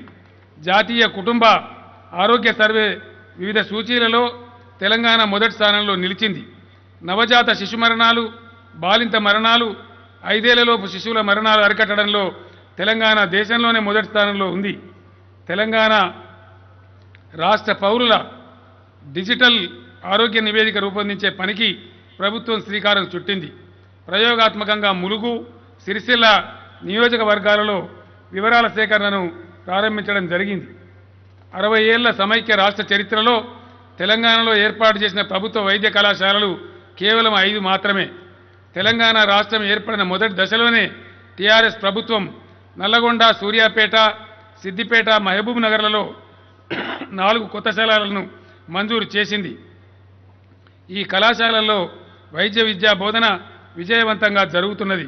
ప్రస్తుతం కొత్తగా మరో 8 వైద్య కళాశాలలు ప్రభుత్వం మంజూరు చేసింది. ఇవి వచ్చే విద్యా సంవత్సరం నుంచి ప్రారంభమయ్యే విధంగా చర్యలు తీసుకోవడం జరుగుతున్నది. వేగంగా భవన నిర్మాణాన్ని చేపడతా ఉంది. నూతనంగా మంజూరైన వైద్య కళాశాలలతో కలిపి రాష్ట్రంలో ప్రభుత్వ వైద్య కళాశాలల సంఖ్య 17కు చేరుకుంది. రాబోయే రోజుల్లో జిల్లాకో వైద్య కళాశాల ఏర్పాటు లక్ష్యంగా ప్రభుత్వం ముందుకు సాగుతున్నది. నగరం నలుదిక్కుల వైద్య సేవల విస్తరణ కోసం Telangana institute of medical sciences TIMS అనే పేరుతో మల్టీ స్పెషాలిటీ హాస్పిటల్ నిర్మాణం చేపట్టాలని ప్రభుత్వం నిర్ణయించింది. ఇప్పటికే నగరంలోని గచ్చిబౌలిలో మొట్టమొదటి టిమ్స్ దవాఖానా ఏర్పాటై సేవలు అందిస్తోంది. ఎల్బీ నగర్, అల్వాల్, సనత్ నగర్లలో మరో 3 టిమ్స్ మల్టీ స్పెషాలిటీ హాస్పిటళ్లను ఏర్పాటు చేయడానికి చర్యలు ప్రారంభించింది. ఇందుకోసం భూసేకరణ పనులు పూర్తి అయ్యాయి. సింగరేణి ప్రాంతంలోని రామగుండంలో 1, పటాన్చెరు పారిశ్రమ వాడలో 1 మల్టీ స్పెషాలిటీ హాస్పిటల్ను ప్రభుత్వం నిర్మించనున్నది. త్వరలో ఈ హాస్పిటల్ నిర్మాణ పనులకు ప్రభుత్వం శంకుస్థాపన చేయబోతూ ఉన్నది. వరంగల్ నగరంలో అధునాతనమైన వసతులతో సూపర్ స్పెషాలిటీ హాస్పిటల్ నిర్మాణానికి ఇప్పటికే చర్యలు ప్రారంభించడం జరిగింది. ఇటీవల నా చేతుల మీదుగానే దీనికి శంకుస్థాపన కూడా జరిగింది. అన్ని రకాల సూపర్ స్పెషాలిటీ వైద్య సేవలు ఒకే గొడుగు కింద అందుబాటులోకి వస్తాయి. పరిపాలనలో అనవసర జాప్యాన్ని తొలగించి పరిపాలనను ప్రజలకు చేరువ చేయాలనే సత్సంకల్పంతో ప్రభుత్వం పరిపాలనా సంస్కరణలను చేపట్టింది. అభివృద్ధి సంక్షేమ కార్యక్రమాలు సమర్థవంతంగా అమలు కావడం కోసం జిల్లాల పునర్విభజన చేపట్టింది. గతంలో జిల్లా కేంద్రాలు చాలా దూరంగా ఉండటం వల్ల ప్రజలు అనేక అవస్థలు అనుభవించారు. ప్రజల ఆకాంక్షలు, విజ్ఞప్తుల మేరకు తెలంగాణ ప్రభుత్వం రాష్ట్రాన్ని 33 జిల్లాలుగా పునర్వ్యవస్థీకరించింది. రెవెన్యూ డివిజన్లు 43 నుండి 74కు పెంచింది. మండలాలు 459 నుంచి 594కు పెంచడం జరిగింది. మున్సిపాలిటీల సంఖ్యను 68 నుంచి 129కి పెంచడం జరిగింది. కొత్తగా 7 మున్సిపల్ కార్పొరేషన్లు ఏర్పాటు చేయడం జరిగింది. ప్రస్తుతం రాష్ట్రంలోని మున్సిపల్ కార్పొరేషన్ల సంఖ్య 13కు పెరిగిందని తెలియజేస్తున్నాను. గిరిజన తండాలు, ఆదివాసీ గూడాలు, మారుమూల తండాలను ప్రత్యేక గ్రామ పంచాయతీలుగా మార్చడం జరిగింది. గతంలో 8,690 గ్రామ పంచాయతీలుంటే ప్రస్తుతం వాటి సంఖ్యను 12,769కి పెంచడం జరిగింది. పరిపాలనా విభాగాల పునర్వ్యవస్థీకరణ ఫలితంగా ప్రభుత్వ వ్యవస్థలు ప్రజలకు అతి సమీపంలోకి వచ్చాయి. చిన్న పరిపాలనా విభాగాల వల్ల అధికారులకు పాలనలో సౌలభ్యం పెరిగింది. వారి పనితీరు ఎంతో మెరుగుపడింది. గతంలో రాష్ట్రంలో 2 పోలీస్ కమిషనరేట్లు ఉండగా తెలంగాణ ప్రభుత్వం కొత్తగా 7 పోలీస్ కమిషనరేట్లను ఏర్పాటు చేసింది. ప్రస్తుతం రాష్ట్రంలో మొత్తం 9 పోలీస్ కమిషనరేట్లు శాంతి భద్రతలను సమర్థవంతంగా పర్యవేక్షిస్తూ ఉన్నాయి. ప్రభుత్వం 25 జిల్లాల్లో అధునాతన హంగులతో విశాలమైన సమీకృత కలెక్టరేట్ భవనాల నిర్మాణాన్ని చేపట్టింది. వీటిలో 4 భవనాలు ప్రారంభమయ్యాయి. 12 భవనాల నిర్మాణం పూర్తయిపోయింది. మిగతా భవనాల నిర్మాణ పనులు దాదాపు పూర్తి కావస్తూ ఉన్నాయి. నూతన పోలీస్ కమిషనరేట్ల భవనాల నిర్మాణ పనులు కూడా దాదాపు పూర్తి కావచ్చాయి. తెలంగాణ ప్రభుత్వం ప్రవేశపెట్టిన పల్లె ప్రగతి, పట్టణ ప్రగతి ప్రణాళికలు అద్భుతమైన ఫలితాలను సాధించాయి. ఈ కార్యక్రమాల ద్వారా ప్రభుత్వం గ్రామాలలో, పట్టణాలలో కనీస మౌలిక సదుపాయాల కల్పన చేసింది. అపరిశుభ్రత అనాగరికతకు సంకేతం. పరిశుభ్రతలోనే పరమాత్ముడు కొలువై ఉంటాడు అని మహాత్మా గాంధీ పేర్కొన్నారు. భారత జాతిపిత ఆశయాలను నిజం చేస్తూ టీఆర్ఎస్ ప్రభుత్వం రాష్ట్రంలోని పల్లెలను, పట్టణాలను పరిశుభ్రంగా పచ్చదనం ముట్టిపడేలా తీర్చిదిద్దుతూ ఉన్నది. గ్రామీణ ప్రాంతాల్లో మౌలిక సదుపాయాల అభివృద్ధిలో భాగంగా అనేక నిర్మాణాలు చేసింది. మరణించిన వారికి సగౌరవంగా అంత్యక్రియలు నిర్వహించడానికి ఊరూరా వైకుంఠ ధామాలను నిర్మించింది. చెత్త విసర్జన కోసం ప్రతి ఊరుకు ఒక డంప్ యార్డ్ను ఏర్పాటు చేయడం జరిగింది. మొక్కల పెంపకం కోసం ప్రతి గ్రామానికి ఒక నర్సరీని ఉండేలా ఏర్పాటు చేయడం జరిగింది. గతంలో రాష్ట్రంలో గ్రామ పంచాయతీల వద్ద పారిశుధ్య నిర్వహణ కోసం మొత్తం కలిపి కేవలం 84 ట్రాక్టర్లు మాత్రమే అందుబాటులో ఉండేవి. నేడు తెలంగాణ ప్రభుత్వం 12,769 ట్రాక్టర్లను సమకూర్చడం జరిగింది. ఈరోజు ప్రతి గ్రామ పంచాయతీ ట్రాక్టర్, ట్రాలీ, నీటి ట్యాంకర్లను కలిగి ఉందని నేను సగర్వంగా తెలియజేస్తూ ఉన్నాను. పరిసరాలు పరిశుభ్రంగా ఉంచడం ద్వారా ప్రభుత్వం ప్రజల ఆరోగ్యం మెరుగుపడేలా చేసింది. ప్రజలలో అవగాహన పెంపొందించింది. అడుగడుగునా పచ్చని చెట్లతో, పరిశుభ్రమైన పరిసరాలతో, నిరంతర విద్యుత్తుతో గ్రామాలు, పట్టణాలు శోభాయమానంగా, ఆహ్లాదంగా రూపుదిద్దుకుంటూ ఉన్నాయి. తెలంగాణ రాష్ట్రం ఏర్పడిన తర్వాత కులవృత్తులపై ఆధారపడి జీవనం సాగిస్తున్న వారిని ఆర్థికంగా, సామాజికంగా వృద్ధిలోకి తీసుకురావాలన్న సంకల్పంతో ప్రభుత్వం అనేక కార్యక్రమాలు అమలు చేస్తున్నది. సమైక్య పాలనలో ధ్వంసమైన కొన్ని లాభసాటి కులవృత్తులకు తెలంగాణ ప్రభుత్వం తిరిగి ఊపిరి పోసింది. ఆ వృత్తుల మీదనే ఆధారపడి జీవిస్తున్న వారికి తగిన ఆర్థిక మద్దతును అందిస్తున్నది. కుల వృత్తులపై ఆధారపడిన వారిలో ఎక్కువ భాగం బీసీ వర్గాలకు చెందిన వారే. ప్రభుత్వం అమలు చేస్తున్న అభివృద్ధి సంక్షేమ పథకాలు వారి జీవితాలలో భరోసాను నింపుతున్నాయి. ప్రభుత్వం మత్స్యకారుల కోసం ఉచితంగా చేప పిల్లలను పంపిణీ చేస్తున్నది. రాష్ట్రంలో నీటి లభ్యత ఉన్న ప్రతి చోట చేపల పెంపకాన్ని ప్రోత్సహిస్తూ ఉన్నది. కాళేశ్వరం తదితర ప్రాజెక్టుల నిర్మాణం తర్వాత రాష్ట్రంలోని రిజర్వాయర్లతో పాటు చెరువులు, కుంటలు, అన్ని రకాల జలాశయాలు నిండుకుండల్లా మారినాయి. చేపల పెంపకానికి విస్తృతమైన అవకాశాలు లభిస్తున్నాయి. రాష్ట్రంలో మత్స్య సంపద పెరిగి మత్స్యకారుల ఆదాయం గణనీయంగా పెరిగింది. వారి జీవితాలలో ఆనందం చోటు చేసుకుంటున్నది. నేడు తెలంగాణ ఇతర ప్రాంతాలకు చేపలను ఎగుమతి చేసే స్థాయికి ఎదుగుతున్నది. టీఆర్ఎస్ ప్రభుత్వం 11,000 కోట్ల భారీ మొత్తంతో గొల్ల కుర్మలకు పెద్ద ఎత్తున గొర్రెల పంపిణీ చేసే బృహత్తర కార్యక్రమాన్ని చేపట్టింది. పంపిణీ ప్రక్రియ సజావుగా కొనసాగుతున్నది.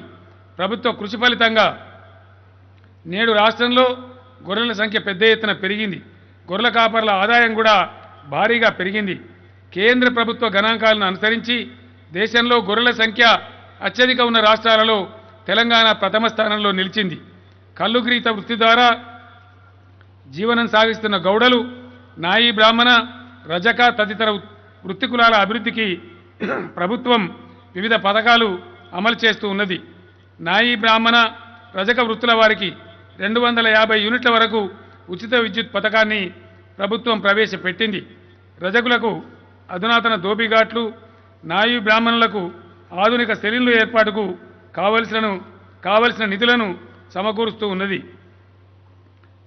పారిశ్రామిక ప్రగతిలో నేడు దేశంలో తెలంగాణ ముందు వరుసలో ఉంది. పరిశ్రమల స్థాపనకు అత్యంత సౌకర్యంగా ఉండే విధంగా 2015 నవంబర్లోనే టీఎస్ ఐపాస్ విధానాన్ని ప్రవేశపెట్టింది. ఈ విధానం యావత్ ప్రపంచం తెలంగాణ వైపు తిరిగి చూసేలా చేసింది. పరిశ్రమలు స్థాపించాలని అనుకునేవారు ఆన్లైన్లో దరఖాస్తు చేసుకుంటే 15 రోజుల్లో ప్రభుత్వం అన్ని అనుమతులు మంజూరు చేస్తున్నది. ఈ పాలసీ ప్రవేశపెట్టిన నాటి నుంచి రాష్ట్రానికి 2.2 లక్షల కోట్ల రూపాయల పెట్టుబడులు వచ్చాయి. లక్షలాది మందికి ఉపాధి లభించింది. గత 7 ఏళ్లలో 16,671 పరిశ్రమలు మన రాష్ట్రానికి వచ్చాయి. పరిశ్రమల ద్వారా 15,86,500 ఉద్యోగాల కల్పన జరిగింది. రాష్ట్రంలో ఐటీ రంగం అప్రతిహతంగా దూసుకుపోతున్నది. తెలంగాణ రాష్ట్ర ఏర్పాటు సమయంలో ఐటీ రంగం అభివృద్ధిపై కొందరు లేవనెత్తిన అనుమానాలు పటాపంచలయ్యాయి. ఆర్థిక వ్యవస్థపై కరోనా తీవ్ర ప్రతికూల ప్రభావం చూపినా తట్టుకొని మన రాష్ట్రంలో ఐటీ రంగం పురోగమించింది. రాష్ట్రం ఏర్పడిన తర్వాత ప్రపంచ ఐటీ దిగ్గజాలుగా పేరు పొందిన 20 పైబడిన ప్రతిష్టాత్మక సంస్థలు హైదరాబాద్కు తరలి రావడం జరిగింది. 2013-14లో మన రాష్ట్రం నుంచి ఐటీ ఎగుమతుల విలువ 57,258 కోట్ల రూపాయలు కాగా 2021 సంవత్సరానికి 1,45,522 కోట్లకు చేరుకున్నది. భారతదేశపు ఐటీ రంగం స్థూలాభివృద్ధి రేటు కంటే తెలంగాణ వృద్ధి రేటు ప్రతి ఏడాది పెరుగుతూనే ఉన్నది. ఉద్యోగాల కల్పనలో కూడా ఐటీ రంగం విశేష ప్రగతి సాధించింది. 2013-14 నాటి ఉద్యోగుల సంఖ్యతో పోల్చి చూస్తే నేడు సుమారు రెట్టింపు మందికి ఐటీ ఆధారిత పరిశ్రమలు ఉద్యోగాలు కల్పిస్తున్నాయి. సమైక్య రాష్ట్రంలో ఉన్నప్పుడు భారత ఐటీ పరిశ్రమలో కొత్తగా వచ్చిన ప్రతి 10 ఉద్యోగాలలో ఆంధ్రప్రదేశ్ ఐటీ రంగం సగటున 1 ఉద్యోగం మాత్రమే కల్పించగలిగేది. తెలంగాణ ప్రభుత్వ కృషి కారణంగా గత ఏడాది భారత ఐటీ పరిశ్రమలో కొత్తగా వచ్చిన ప్రతి 10 ఉద్యోగాలలో 3 ఉద్యోగాలు తెలంగాణ ఐటీ రంగం కల్పించినవి కావడం విశేషం. తెలంగాణ ప్రభుత్వం వివిధ శాఖలలో ఉన్న ఖాళీలను భర్తీ చేయడం కోసం సన్నాహాలు ప్రారంభించింది. కేంద్ర ప్రభుత్వంతో నెలల పాటు చర్చించి తీవ్ర ప్రయత్నాలు చేసిన ఫలితంగా స్థానికులకు 95% ఉద్యోగాలు దక్కే విధంగా రాష్ట్రపతి ఉత్తర్వుల్లో సవరణలు తీసుకొని రావడం జరిగింది. నూతన జోనల్ వ్యవస్థను అమలులోకి తెచ్చింది. నూతన జోనల్ విధానం ప్రకారంగా నూతనంగా ఏర్పాటు చేసిన జిల్లాలకు పోస్టులు మరియు ఉద్యోగుల విభజన ప్రక్రియ పురోగతిలో ఉంది. ఈ ప్రక్రియ పూర్తయిన తదనంతరం ఖాళీల భర్తీ ప్రక్రియను ప్రభుత్వం ప్రారంభిస్తుందని తెలియజేస్తూ ఉన్నాను. తెలంగాణకు హరితహారం కార్యక్రమం ఫలితంగా రాష్ట్రంలో పచ్చదనం 4% పైగా పెరిగింది. ట్రీ సిటీగా హైదరాబాద్కు ప్రపంచ స్థాయి గుర్తింపు వచ్చింది. ప్రపంచంలోని 63 దేశాలలో భారతదేశం నుంచి ఈ ఘనమైన గౌరవాన్ని దక్కించుకున్న ఏకైక నగరం మన హైదరాబాద్ కావడం విశేషం. ఈ ఘనత ఆషామాషిగా రాలేదు. చెట్లను నాటడంలో, పోషించడంలో, విస్తరించడంలో ప్రభుత్వం నిర్మాణం చేసిన గొప్ప వ్యవస్థ దీనికి ప్రధాన కారణం. ఫారెస్ట్ సర్వే ఆఫ్ ఇండియా చేసిన సర్వేలో తెలంగాణలో పచ్చదనం సుమారు 4% పెరిగినట్లు వెల్లడి అయ్యింది. కేంద్ర అటవీ శాఖ మంత్రి కూడా నిండు పార్లమెంటులో మొక్కలు నాటడంలో, చెట్లు పెంచడంలో తెలంగాణ అగ్రగామిగా ఉన్నదని ప్రకటించడం జరిగింది. ఐక్యరాజ్య సమితి పర్యావరణ నిపుణులు మన ప్రయత్నాలను ప్రశంసించారు. ఇదే స్ఫూర్తి మరికొంతకాలం కొనసాగాలి. హరిత లక్ష్యం సిద్ధించే వరకు అందరూ పట్టుబట్టి మొక్కలు నాటాలని, శ్రద్ధగా పెంచాలని ఈ సందర్భంగా వినయపూర్వకంగా మనవి చేస్తూ ఉన్నాను.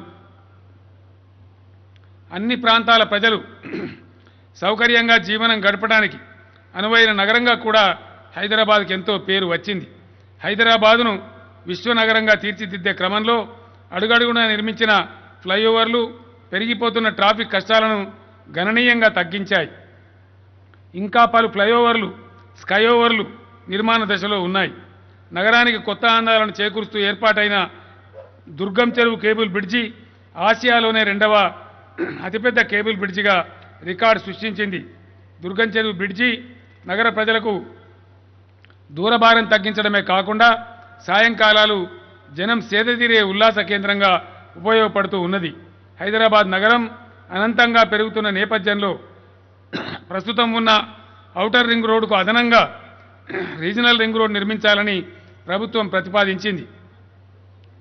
తెలంగాణ ముద్దుబిడ్డ మాజీ ప్రధాని పివి నరసింహారావు గారు దేశానికి చేసిన సేవ ఎంతో ఉన్నతమైనది. దానికి భారతదేశ ఖ్యాతిని జగద్విదితం చేయడంలో పివి చేపట్టిన విధానాలు, సంస్కరణలు సాటి లేనివి. నేటి తరానికి ఆయన సేవలు గుర్తుండే విధంగా శ్రీ పివి నరసింహారావు గారి జయంతి ఉత్సవాలను ప్రభుత్వం దేశ విదేశాలలో ఘనంగా నిర్వహించింది. హుస్సేన్ సాగర్ తీరంలో శ్రీ పివి గారి నిలువెత్తు విగ్రహాన్ని ఆవిష్కరించడంతో పాటు ఆ రహదారికి పివి మార్గ్గా నామకరణం చేసింది. శ్రీ పివి నరసింహారావు గారికి భారతరత్న ప్రకటించాలని శాసనసభలో ఏకగ్రీవంగా తీర్మానించి కేంద్ర ప్రభుత్వానికి పంపించడం జరిగింది. కాకతీయ కళావైభవానికి ప్రతీకగా నిలిచిన మన రామప్ప దేవాలయానికి ప్రపంచ వారసత్వ కట్టడంగా యునెస్కో గుర్తింపు రావడం మనందరికీ గర్వకారణం. ఈ గుర్తింపు వెనుక ప్రభుత్వం చేసిన నిరంతర కృషి ఉంది. ఈ కృషిలో పాలుపంచుకున్న ప్రజాప్రతినిధులు, అధికారులందరికీ మరోసారి అభినందనలు తెలియజేస్తూ ఉన్నాను. తెలుగు నేలపై మొదటిసారి విశ్వవ్యాప్త గుర్తింపు పొందిన చారిత్రక వారసత్వ కట్టడంగా రామప్ప పేరు నేడు ప్రపంచవ్యాప్తంగా మారుమోగుతూ ఉన్నది. స్వయం పాలనలో తెలంగాణ చారిత్రక ప్రతిపత్తికి, ఆధ్యాత్మిక ఔన్నత్యానికి పూర్వ వైభవం తేవడం కోసం రాష్ట్ర ప్రభుత్వం ఎనలేని కృషి చేస్తూ ఉన్నది. అందులో భాగమే మన యాదాద్రి ఆలయ పునర్నిర్మాణం. యాదాద్రి నిర్మాణం మహాద్భుతంగా ఉన్నదని, చరిత్రలో నిలిచిపోతుందని ఆలయాన్ని సందర్శించిన ప్రముఖులందరూ వ్యాఖ్యానిస్తూ ఉన్నారు. ప్రాచీన కళలు, వారసత్వం, సంస్కృతి సాంప్రదాయాలను కాపాడుకోవాలనే దృక్పథంతో ఇంత గొప్ప ఆలయాన్ని ఆధ్యాత్మికత కళ ఉట్టిపడేలా పునర్నిర్మించడం పట్ల భక్తులు, సందర్శకులు ఆనందాన్ని వ్యక్తం చేస్తూ ఉన్నారు. యాదాద్రి ఆలయ పునర్నిర్మాణం సాధ్యమైనంత త్వరగా పూర్తి చేయడానికి ప్రభుత్వం కృషి చేస్తూ ఉన్నది. మన దేశంలో కన్యాకుమారి నుంచి కాశ్మీర్ వరకు ఎక్కడ చూసినా దళిత ప్రజలు దుర్భర పేదరికంలో మగ్గుతున్నారనేది నగ్న సత్యం. దీనికి మన రాష్ట్రం కూడా అతీతం కాదు. దళిత జాతిని దారిద్ర్యం ఒక్కటే కాదు, ఆ వర్గంపై ఉన్న సామాజిక వివక్ష కూడా తరతరాలుగా బాధిస్తూ ఉన్నది, వేధిస్తూ ఉన్నది. స్వాతంత్రం వచ్చి 75 సంవత్సరాలు గడిచినా దళితుల జీవితాల్లో ఇంకా చీకటి అలుముకొనే ఉందనే కఠోర వాస్తవాన్ని మనమందరం కూడా అంగీకరించి తీరాలి. దేహంలో కొంత భాగాన్ని ఖండించితే ఆ దేహం కుప్ప కూరుతుంది. అదేవిధంగా దేశంలో ఒక పెద్ద ప్రజా సమూహాన్ని అణిచివేస్తే ఆ దేశం కూడా కుప్పకూలుతుందనే నిజాన్ని మనమందరము గ్రహించాలి. ప్రజాస్వామ్యం అంటే సమానత్వమే. వీలైనంత తొందరగా దేశంలో ఆర్థిక, సామాజిక అసమానతలను రూపుమాపాలి. దళితుల అభివృద్ధికి అందుకు మొదటి సోపానం కావాలి అని అన్నటువంటి భారత రాజ్యాంగ నిర్మాత డాక్టర్ బాబాసాహెబ్ అంబేద్కర్ మాటల్లోని గంభీరతను దేశ పరిపాలనా వ్యవస్థలన్నీ ఇప్పటికైనా గ్రహించాలి. తెలంగాణ ఏర్పడిన నాటి నుండి అణగారిన కులాల వికాసం దిశగా ప్రభుత్వం బలమైన అడుగులు వేసింది. దళితులలో విద్యా వికాసం చోటు చేసుకోవాలనే సంకల్పంతో తెలంగాణ ప్రభుత్వం పెద్ద ఎత్తున రెసిడెన్షియల్ స్కూళ్లను స్థాపించింది. 2014 తెలంగాణ ఏర్పడే నాటికి దళిత విద్యార్థుల కోసం ఏర్పాటైన రెసిడెన్షియల్ స్కూళ్ల సంఖ్య 134 మాత్రమే. టీఆర్ఎస్ ప్రభుత్వం అధికారంలోకి వచ్చిన ఈ 7 సంవత్సరాల్లో కొత్తగా మరో 104 స్కూళ్లు ఏర్పాటు చేసింది.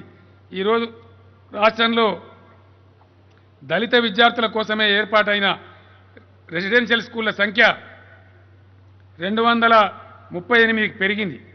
ఈ 7 ఏళ్లలో ఎస్సీ మహిళల కోసం 30 డిగ్రీ కళాశాలల్ని ప్రభుత్వం ప్రత్యేకంగా ఏర్పాటు చేసింది.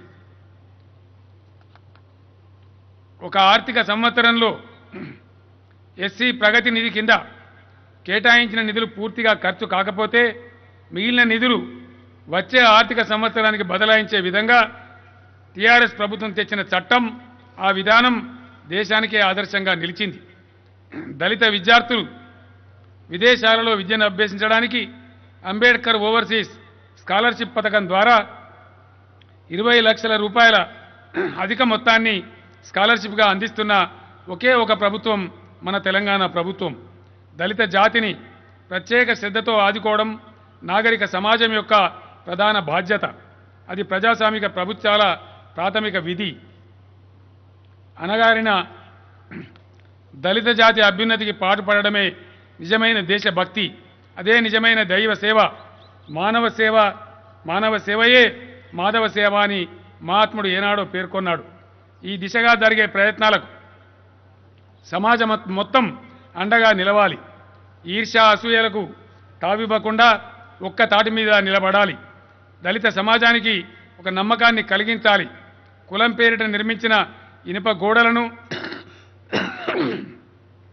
ఇరుకు మనస్తత్వాలను బద్దలు కొట్టాలి. దళిత జాతి సమగ్ర వికాసం కోసం ఇప్పటి వరకు జరిగింది ఒక ఎత్తు అయితే ఇప్పుడు జరగబోయేది ఇంకో ఎత్తు అనే విధంగా తెలంగాణ ప్రభుత్వం దళిత బంధు ఉద్యమానికి నాంది పలుకుతున్నది. అనగారిన దళిత జనం ఒక్క ఉదుటున లేచి నిలబడి స్వశక్తితో స్వావలంబనతో జీవించాలనే మహాసంకల్పానికి ఆచరణ రూపమే తెలంగాణ దళిత బంధు ఉద్యమం అని రాష్ట్ర ప్రజానీకానికి సవినయంగా మనవి చేస్తూ ఉన్నాను. దళితులను ఆర్థికంగా బలోపేతం చేసి తద్వారా సామాజిక వివక్ష నుంచి వారికి విముక్తి కలిగించడమే లక్ష్యంగా పెట్టుకొని స్వయంగా నేనే దళిత బంధు పథకానికి రూపకల్పన చేశాను. మహాత్మా జ్యోతిరావు పూలే, భారతరత్న డాక్టర్ బిఆర్ అంబేద్కర్ మహాశైల ఆలోచనల వెలుగులో రూపొందిన దళిత బంధు దళితుల జీవితాల్లో నూతన క్రాంతిని సాధిస్తుందనే సంపూర్ణ విశ్వాసాన్ని ఈ సందర్భంగా నేను ప్రకటిస్తూ ఉన్నాను. ఈ సంవత్సరం బడ్జెట్లోనే ప్రభుత్వం దళిత బంధు అమలు కోసం నిధులు మంజూరు చేసింది. రేపటి నుంచి ఈ పథకాన్ని మన రాష్ట్రంలోని హుజూరాబాద్ నియోజకవర్గంలో పైలట్ ప్రాజెక్ట్ కింద సంపూర్ణంగా అమలు చేస్తుంది. రాష్ట్రంలోని మిగతా నియోజకవర్గాలలో పాక్షికంగా అమలు చేస్తుంది. గత ప్రభుత్వాలు దళితులకు అందించిన చిన్న చిన్న రుణాలు, సబ్సిడీలు వంటి అరకొర సహాయాలతో వారిలోని ఆర్తి తీరలేదు. వారి పరిస్థితిలో గణనీయమైన మార్పు రాలేదు. అందుకే దళిత బంధు కింద యూనిట్ పెట్టుకోవడానికి కుటుంబానికి 10 లక్షల రూపాయల ఆర్థిక ప్రేరణ ఇవ్వాలని ప్రభుత్వం నిర్ణయించడం జరిగింది. దళిత బంధు ఆర్థిక సహాయాన్ని లబ్ధిదారుని పేరున ఉన్న ఖాతాలోకి ప్రభుత్వం నేరుగా జమ చేయడం జరుగుతుంది.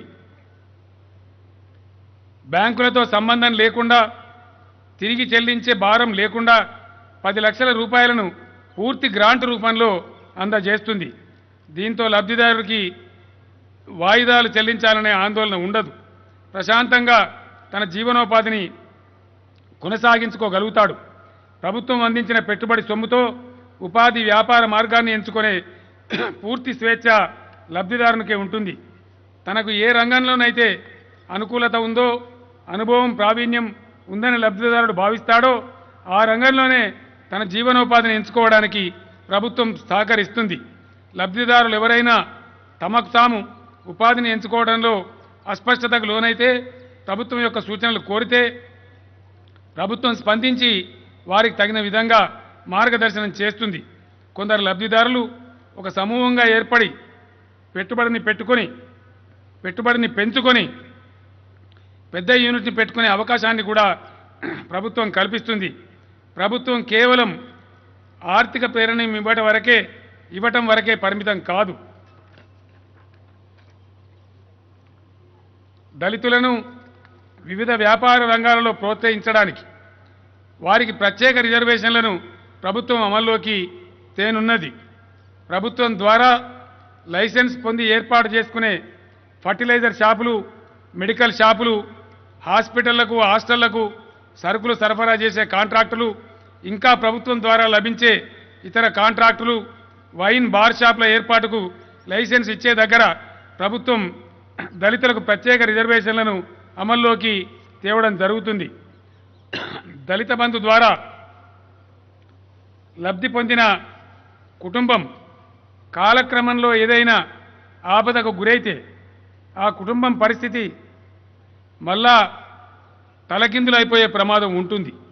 అందుకని ఆపద సమయంలో దళిత బంధు పథకం ఆ దళిత కుటుంబాన్ని ఒక రక్షక కవచంగా కాపాడాలని ప్రభుత్వం యోచించింది. ఇందుకోసం దేశంలోనే ప్రప్రథమంగా దళిత రక్షణ నిధిని ఏర్పాటు చేసింది.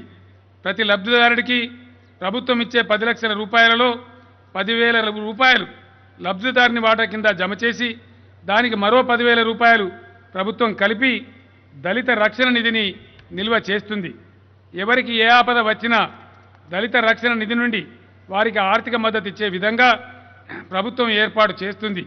గ్రామ, మండల, నియోజకవర్గ, జిల్లా, రాష్ట్ర స్థాయిల్లో దళిత బంధు సమితులను ప్రభుత్వం ఏర్పాటు చేస్తుంది. ఈ సమితుల నేతృత్వంలో ఈ నిధిని నిర్వహించడం జరుగుతుంది. దళిత బంధు అమలు, దళిత రక్షక నిధి పర్యవేక్షణలో జిల్లా కలెక్టర్లు కీలకమైన భూమిక పోషిస్తారు. గతంలో ప్రభుత్వాలు దళితులకు ఏదైనా సహాయం అందించిన తర్వాత దాని ఫలితానికి సంబంధించిన పర్యవేక్షణ సరిగ్గా ఉండేది కాదు. దళిత బంధు ద్వారా లబ్ధిదారులు పొందుతున్న ఫలితాలను పర్యవేక్షించడం కోసం తెలంగాణ ప్రభుత్వం ప్రత్యేకమైన పటిష్టానమైన విధానం రూపొందించడం జరిగింది. దళిత బంధు ద్వారా లబ్ధి పొందిన లబ్ధిదారులకు ప్రభుత్వం ఒక గుర్తింపు కార్డు ఇస్తుంది. అందులో ప్రత్యేక చిప్ను అమర్చి ఆ చిప్ సహాయంతో ఫలితాలను నిరంతరం పర్యవేక్షిస్తుంది. దళిత బంధు పథకం లబ్ధిదారులకు ప్రభుత్వం అందించే ఇతర పథకాలు అన్నీ ఎప్పట్లాగానే అందుతాయి. రేషన్ కార్డు ద్వారా ఇచ్చే బియ్యం కానీ, పెన్షన్లు కానీ, ఇతర సౌకర్యాలు కానీ అన్నీ దళిత బంధు లబ్ధిదారులకు ప్రభుత్వం యథాతథంగా కొనసాగిస్తుంది. రాబోయే రోజుల్లో దళిత బంధు పథకం దేశానికి దారి చూపుతుందని, తద్వారా దేశంలోని దళితుల జీవనగతిని మార్చివేసే ఉజ్వలమైన పథకంగా చరిత్రకెక్కుతుందనే సంపూర్ణమైన విశ్వాసాన్ని ఈ సందర్భంగా నేను ప్రకటిస్తూ ఉన్నాను. ఇంతకాలం వివక్షకు గురైన దళితులు ఇక ముందు వ్యాపారవేత్తలుగా, పారిశ్రామికవేత్తలుగా ఎదిగి సమాజంలో ఆత్మగౌరవంతో జీవించాలనే దళిత బంధు లక్ష్యాన్ని ప్రభుత్వం 100కి 100 పాళ్ళు నెరవేరుస్తుందని హామీ ఇస్తూ ఉన్నాను. అవకాశాలు కల్పిస్తే దళితులు సమాజంలో ఎవరికి తీసిపోరని, తమ శక్తి సామర్థ్యాలను నిరూపించుకుంటారని ప్రపంచానికి తెలియజేస్తుంది.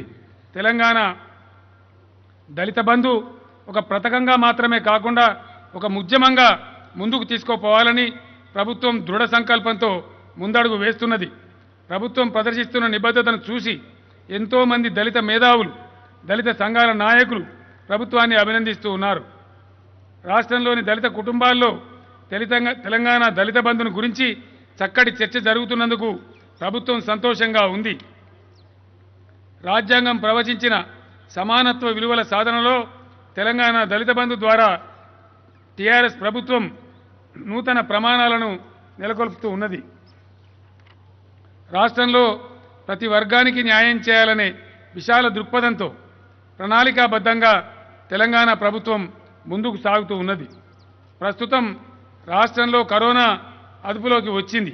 అయినా 3వ దశ గురించి వైద్య నిపుణులు హెచ్చరిస్తున్న నేపథ్యంలో పరిస్థితిని ఎదుర్కోవడానికి ప్రభుత్వం పూర్తి సంసిద్ధంగా ఉంది.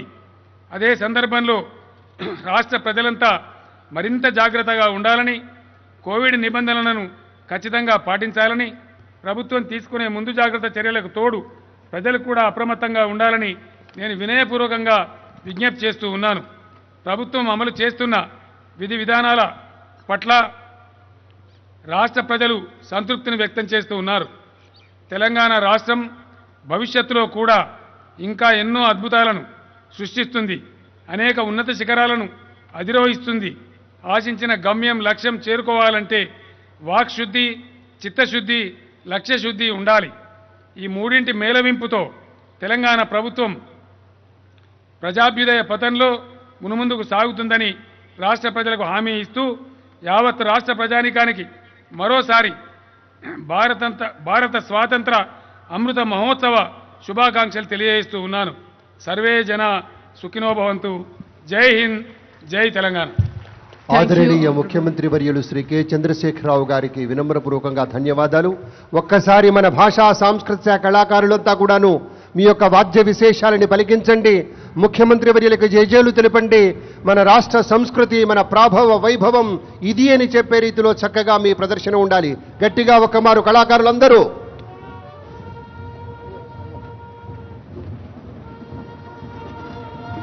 మొత్తం 32 కళారూపాలు, 1500 మంది కళాకారులు, భాషా సాంస్కృతిక శాఖ నేతృత్వంలో ఈ యొక్క ప్రదర్శన మన రాష్ట్ర సాంస్కృతిక వైభవ పురోగతికి దర్పణం.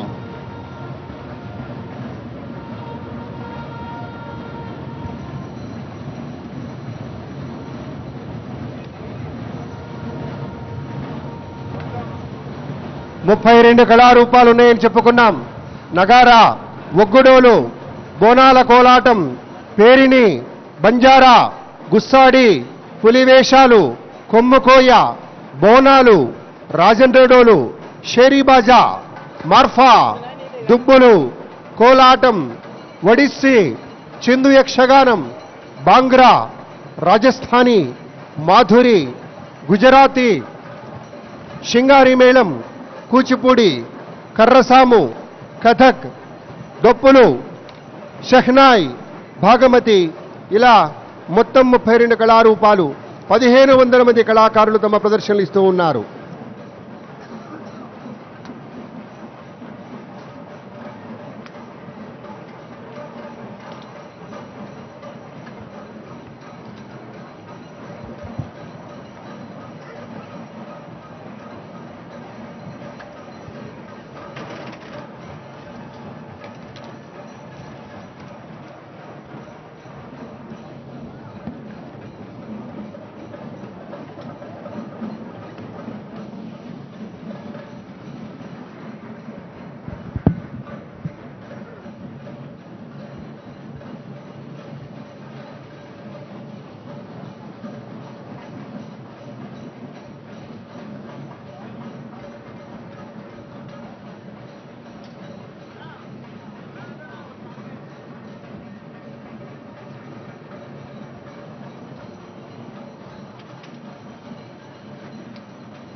Yeah.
ఆయా బృంద కళాకారులంతా కూడా ఒక్కొక్కరుగా తమ ప్రదర్శన ఇవ్వండి. ఒక వరుస క్రమంలో ఒక్కొక్కరు 2 నిమిషాల పాటు చక్కగా ప్రదర్శన ఇవ్వండి. ఇప్పుడు మనం శృంగారి మేళం చూస్తూ ఉన్నాం.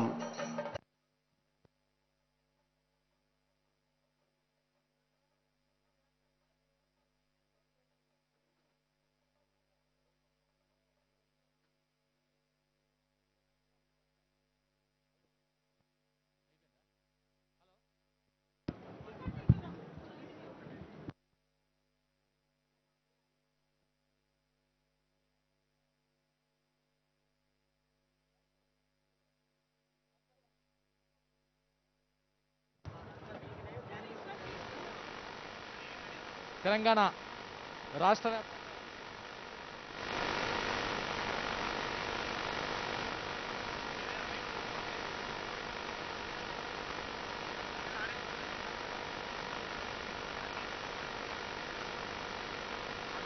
గుస్తాడి కళాకారులు నిశ్శబ్దంగా ఉండాలి. పేరుని కళాకారులు నిశ్శబ్దంగా ఉండాలి. మిగతా కళాకారులంతా నిశ్శబ్దంగా ఉండండి. ఇప్పుడు ఒక్కొక్క కళారూపాన్ని అనౌన్స్ చేసినప్పుడు చెప్పండి.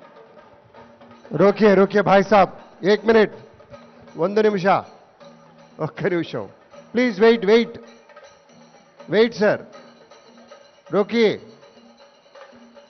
1 मिनट 1 मिनट. Thank you. ఇప్పుడు అద్భుతంగా ఒక్కొక్కళ్ళు ఒక్కొక్క 2 నిమిషాలు ఆ మెరుపు ఉండాలా, ఆ మెరుపు ఉండేలాగా ఒక్కొక్కటి మీ పేరు చదువుతాను.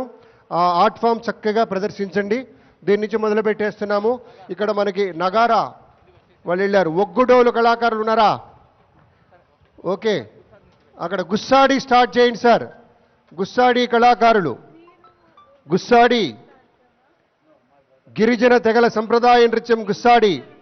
ఈ సమూహాల్ని మనం దండారి సమూహాలు అంటాం. చిన్న చిన్న సమూహాలైతే గుస్సాడి అంటాం. మన తెలంగాణలో గిరిజన ప్రాంతాల్లో ఉండేటువంటి చక్కటి కళా సంస్కృతికి ప్రతిబింబంగా ఉండేటువంటి రూపం Gussadi.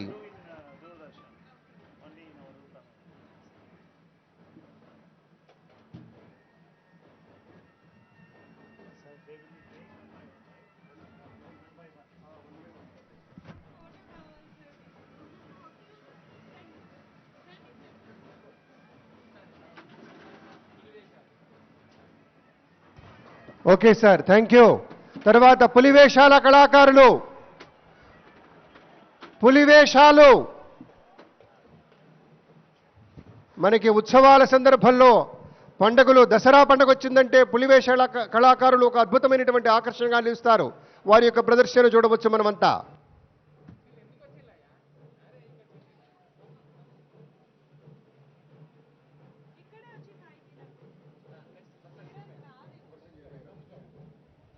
Okay sir, thank you, ధన్యవాదాలు.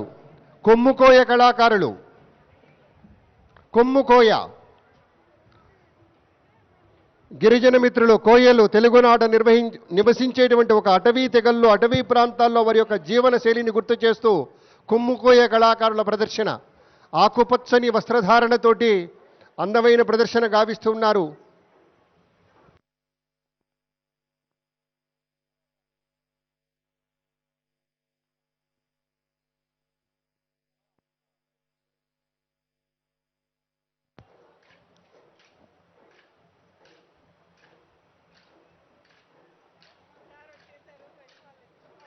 ఓకే, ధన్యవాదాలు. ఆ చివర మొన్ననే ఆషాఢం వెళ్ళిపోయి శ్రావణంలో ఉన్నాం, కానీ ఆషాఢ మాసంలో మన బోనాలు అనేది యావత్ తెలంగాణ రాష్ట్రానికి ఒక పండగ వాతావరణం. బోనాలు కళాకారులు,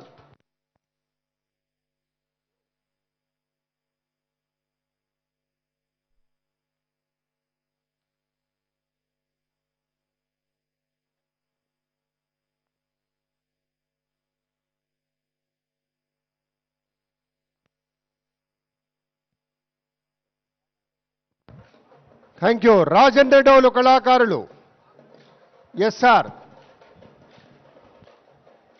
రాజన్న డోలు అద్భుతం, కొనసాగించండి. రాజన్న డోలు,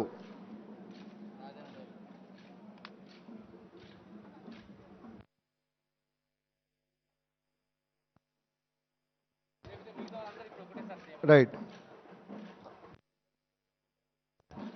ఒక్కసారి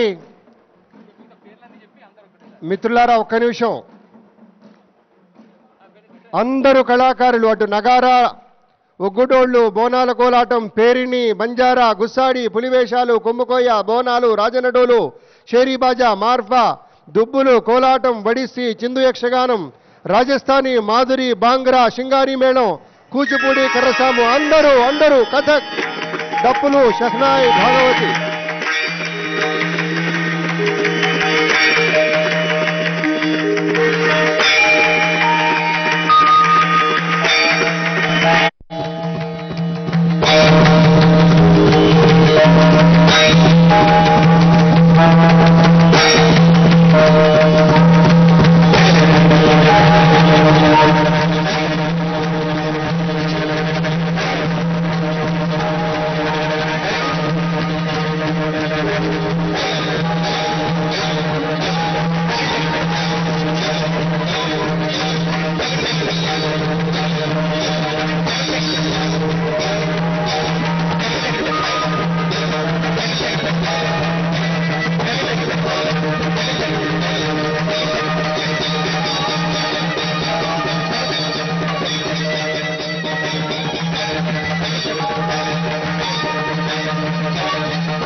చాలా చాలా చాలా మధురంగా, శోభాయమానంగా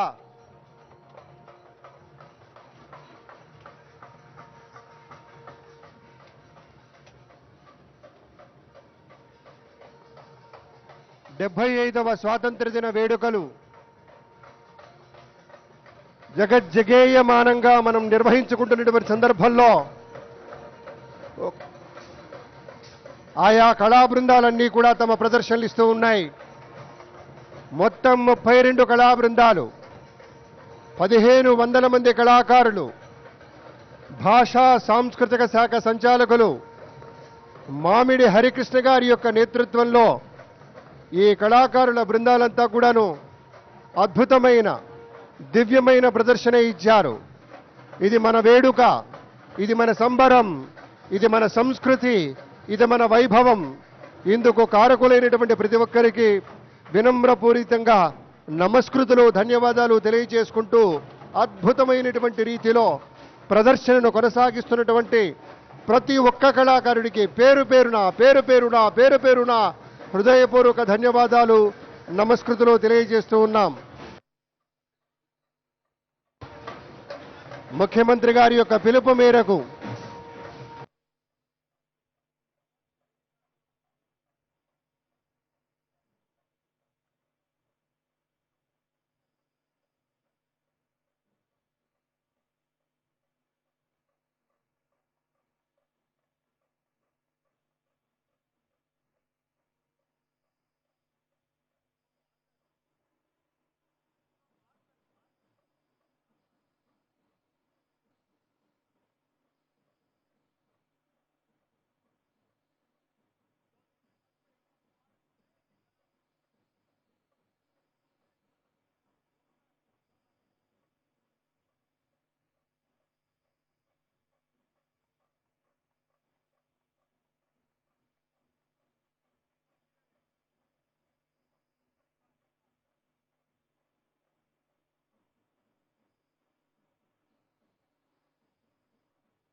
ధన్యవాదాలు కళాకారులారా.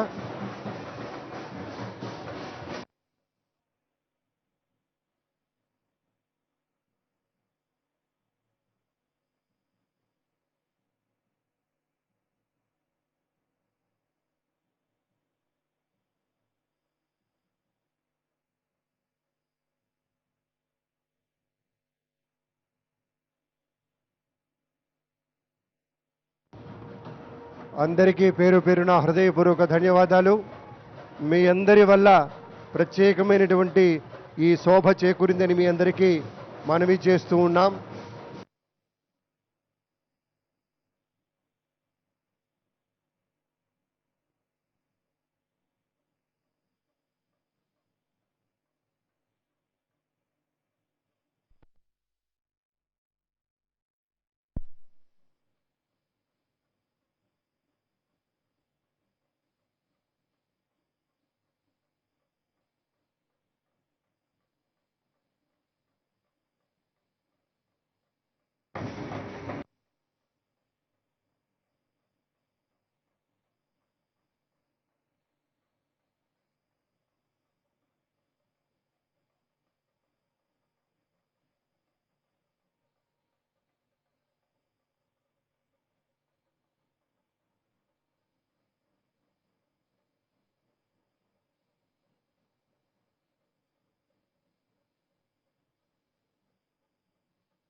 ధన్యవాదాలు. థ్యాంక్ యూ सब लोगों को. తెలంగాణ రాష్ట్ర ప్రభుత్వం పక్షాన మీ అందరికీ పేరు పేరున ధన్యవాదాలు తెలియజేస్తూ ఉన్నాం. ఇది ఒక ప్రత్యేకమైనటువంటి రీతిలో ఇన్ని వందల మంది కళాకారులు తరలి వచ్చి తమ ప్రదర్శన ఇవ్వడం అనేది ఎంతో ఆనందదాయకం. 1500 మంది కళాకారులు భాషా సాంస్కృతిక శాఖ పక్షాన ఈ ప్రదర్శన ఇచ్చారు.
Hello guys, this is Vinay Kuya. Hi, నేను మీ Sonakshi Varma. Hi, this is Avantika. This is Daystar Gopal. Please like, share and subscribe to. Please subscribe it. Please subscribe to Please subscribe to like, share and subscribe to Top Telugu TV. Top Telugu TV. Top Telugu TV. Top Telugu TV. Top Telugu TV.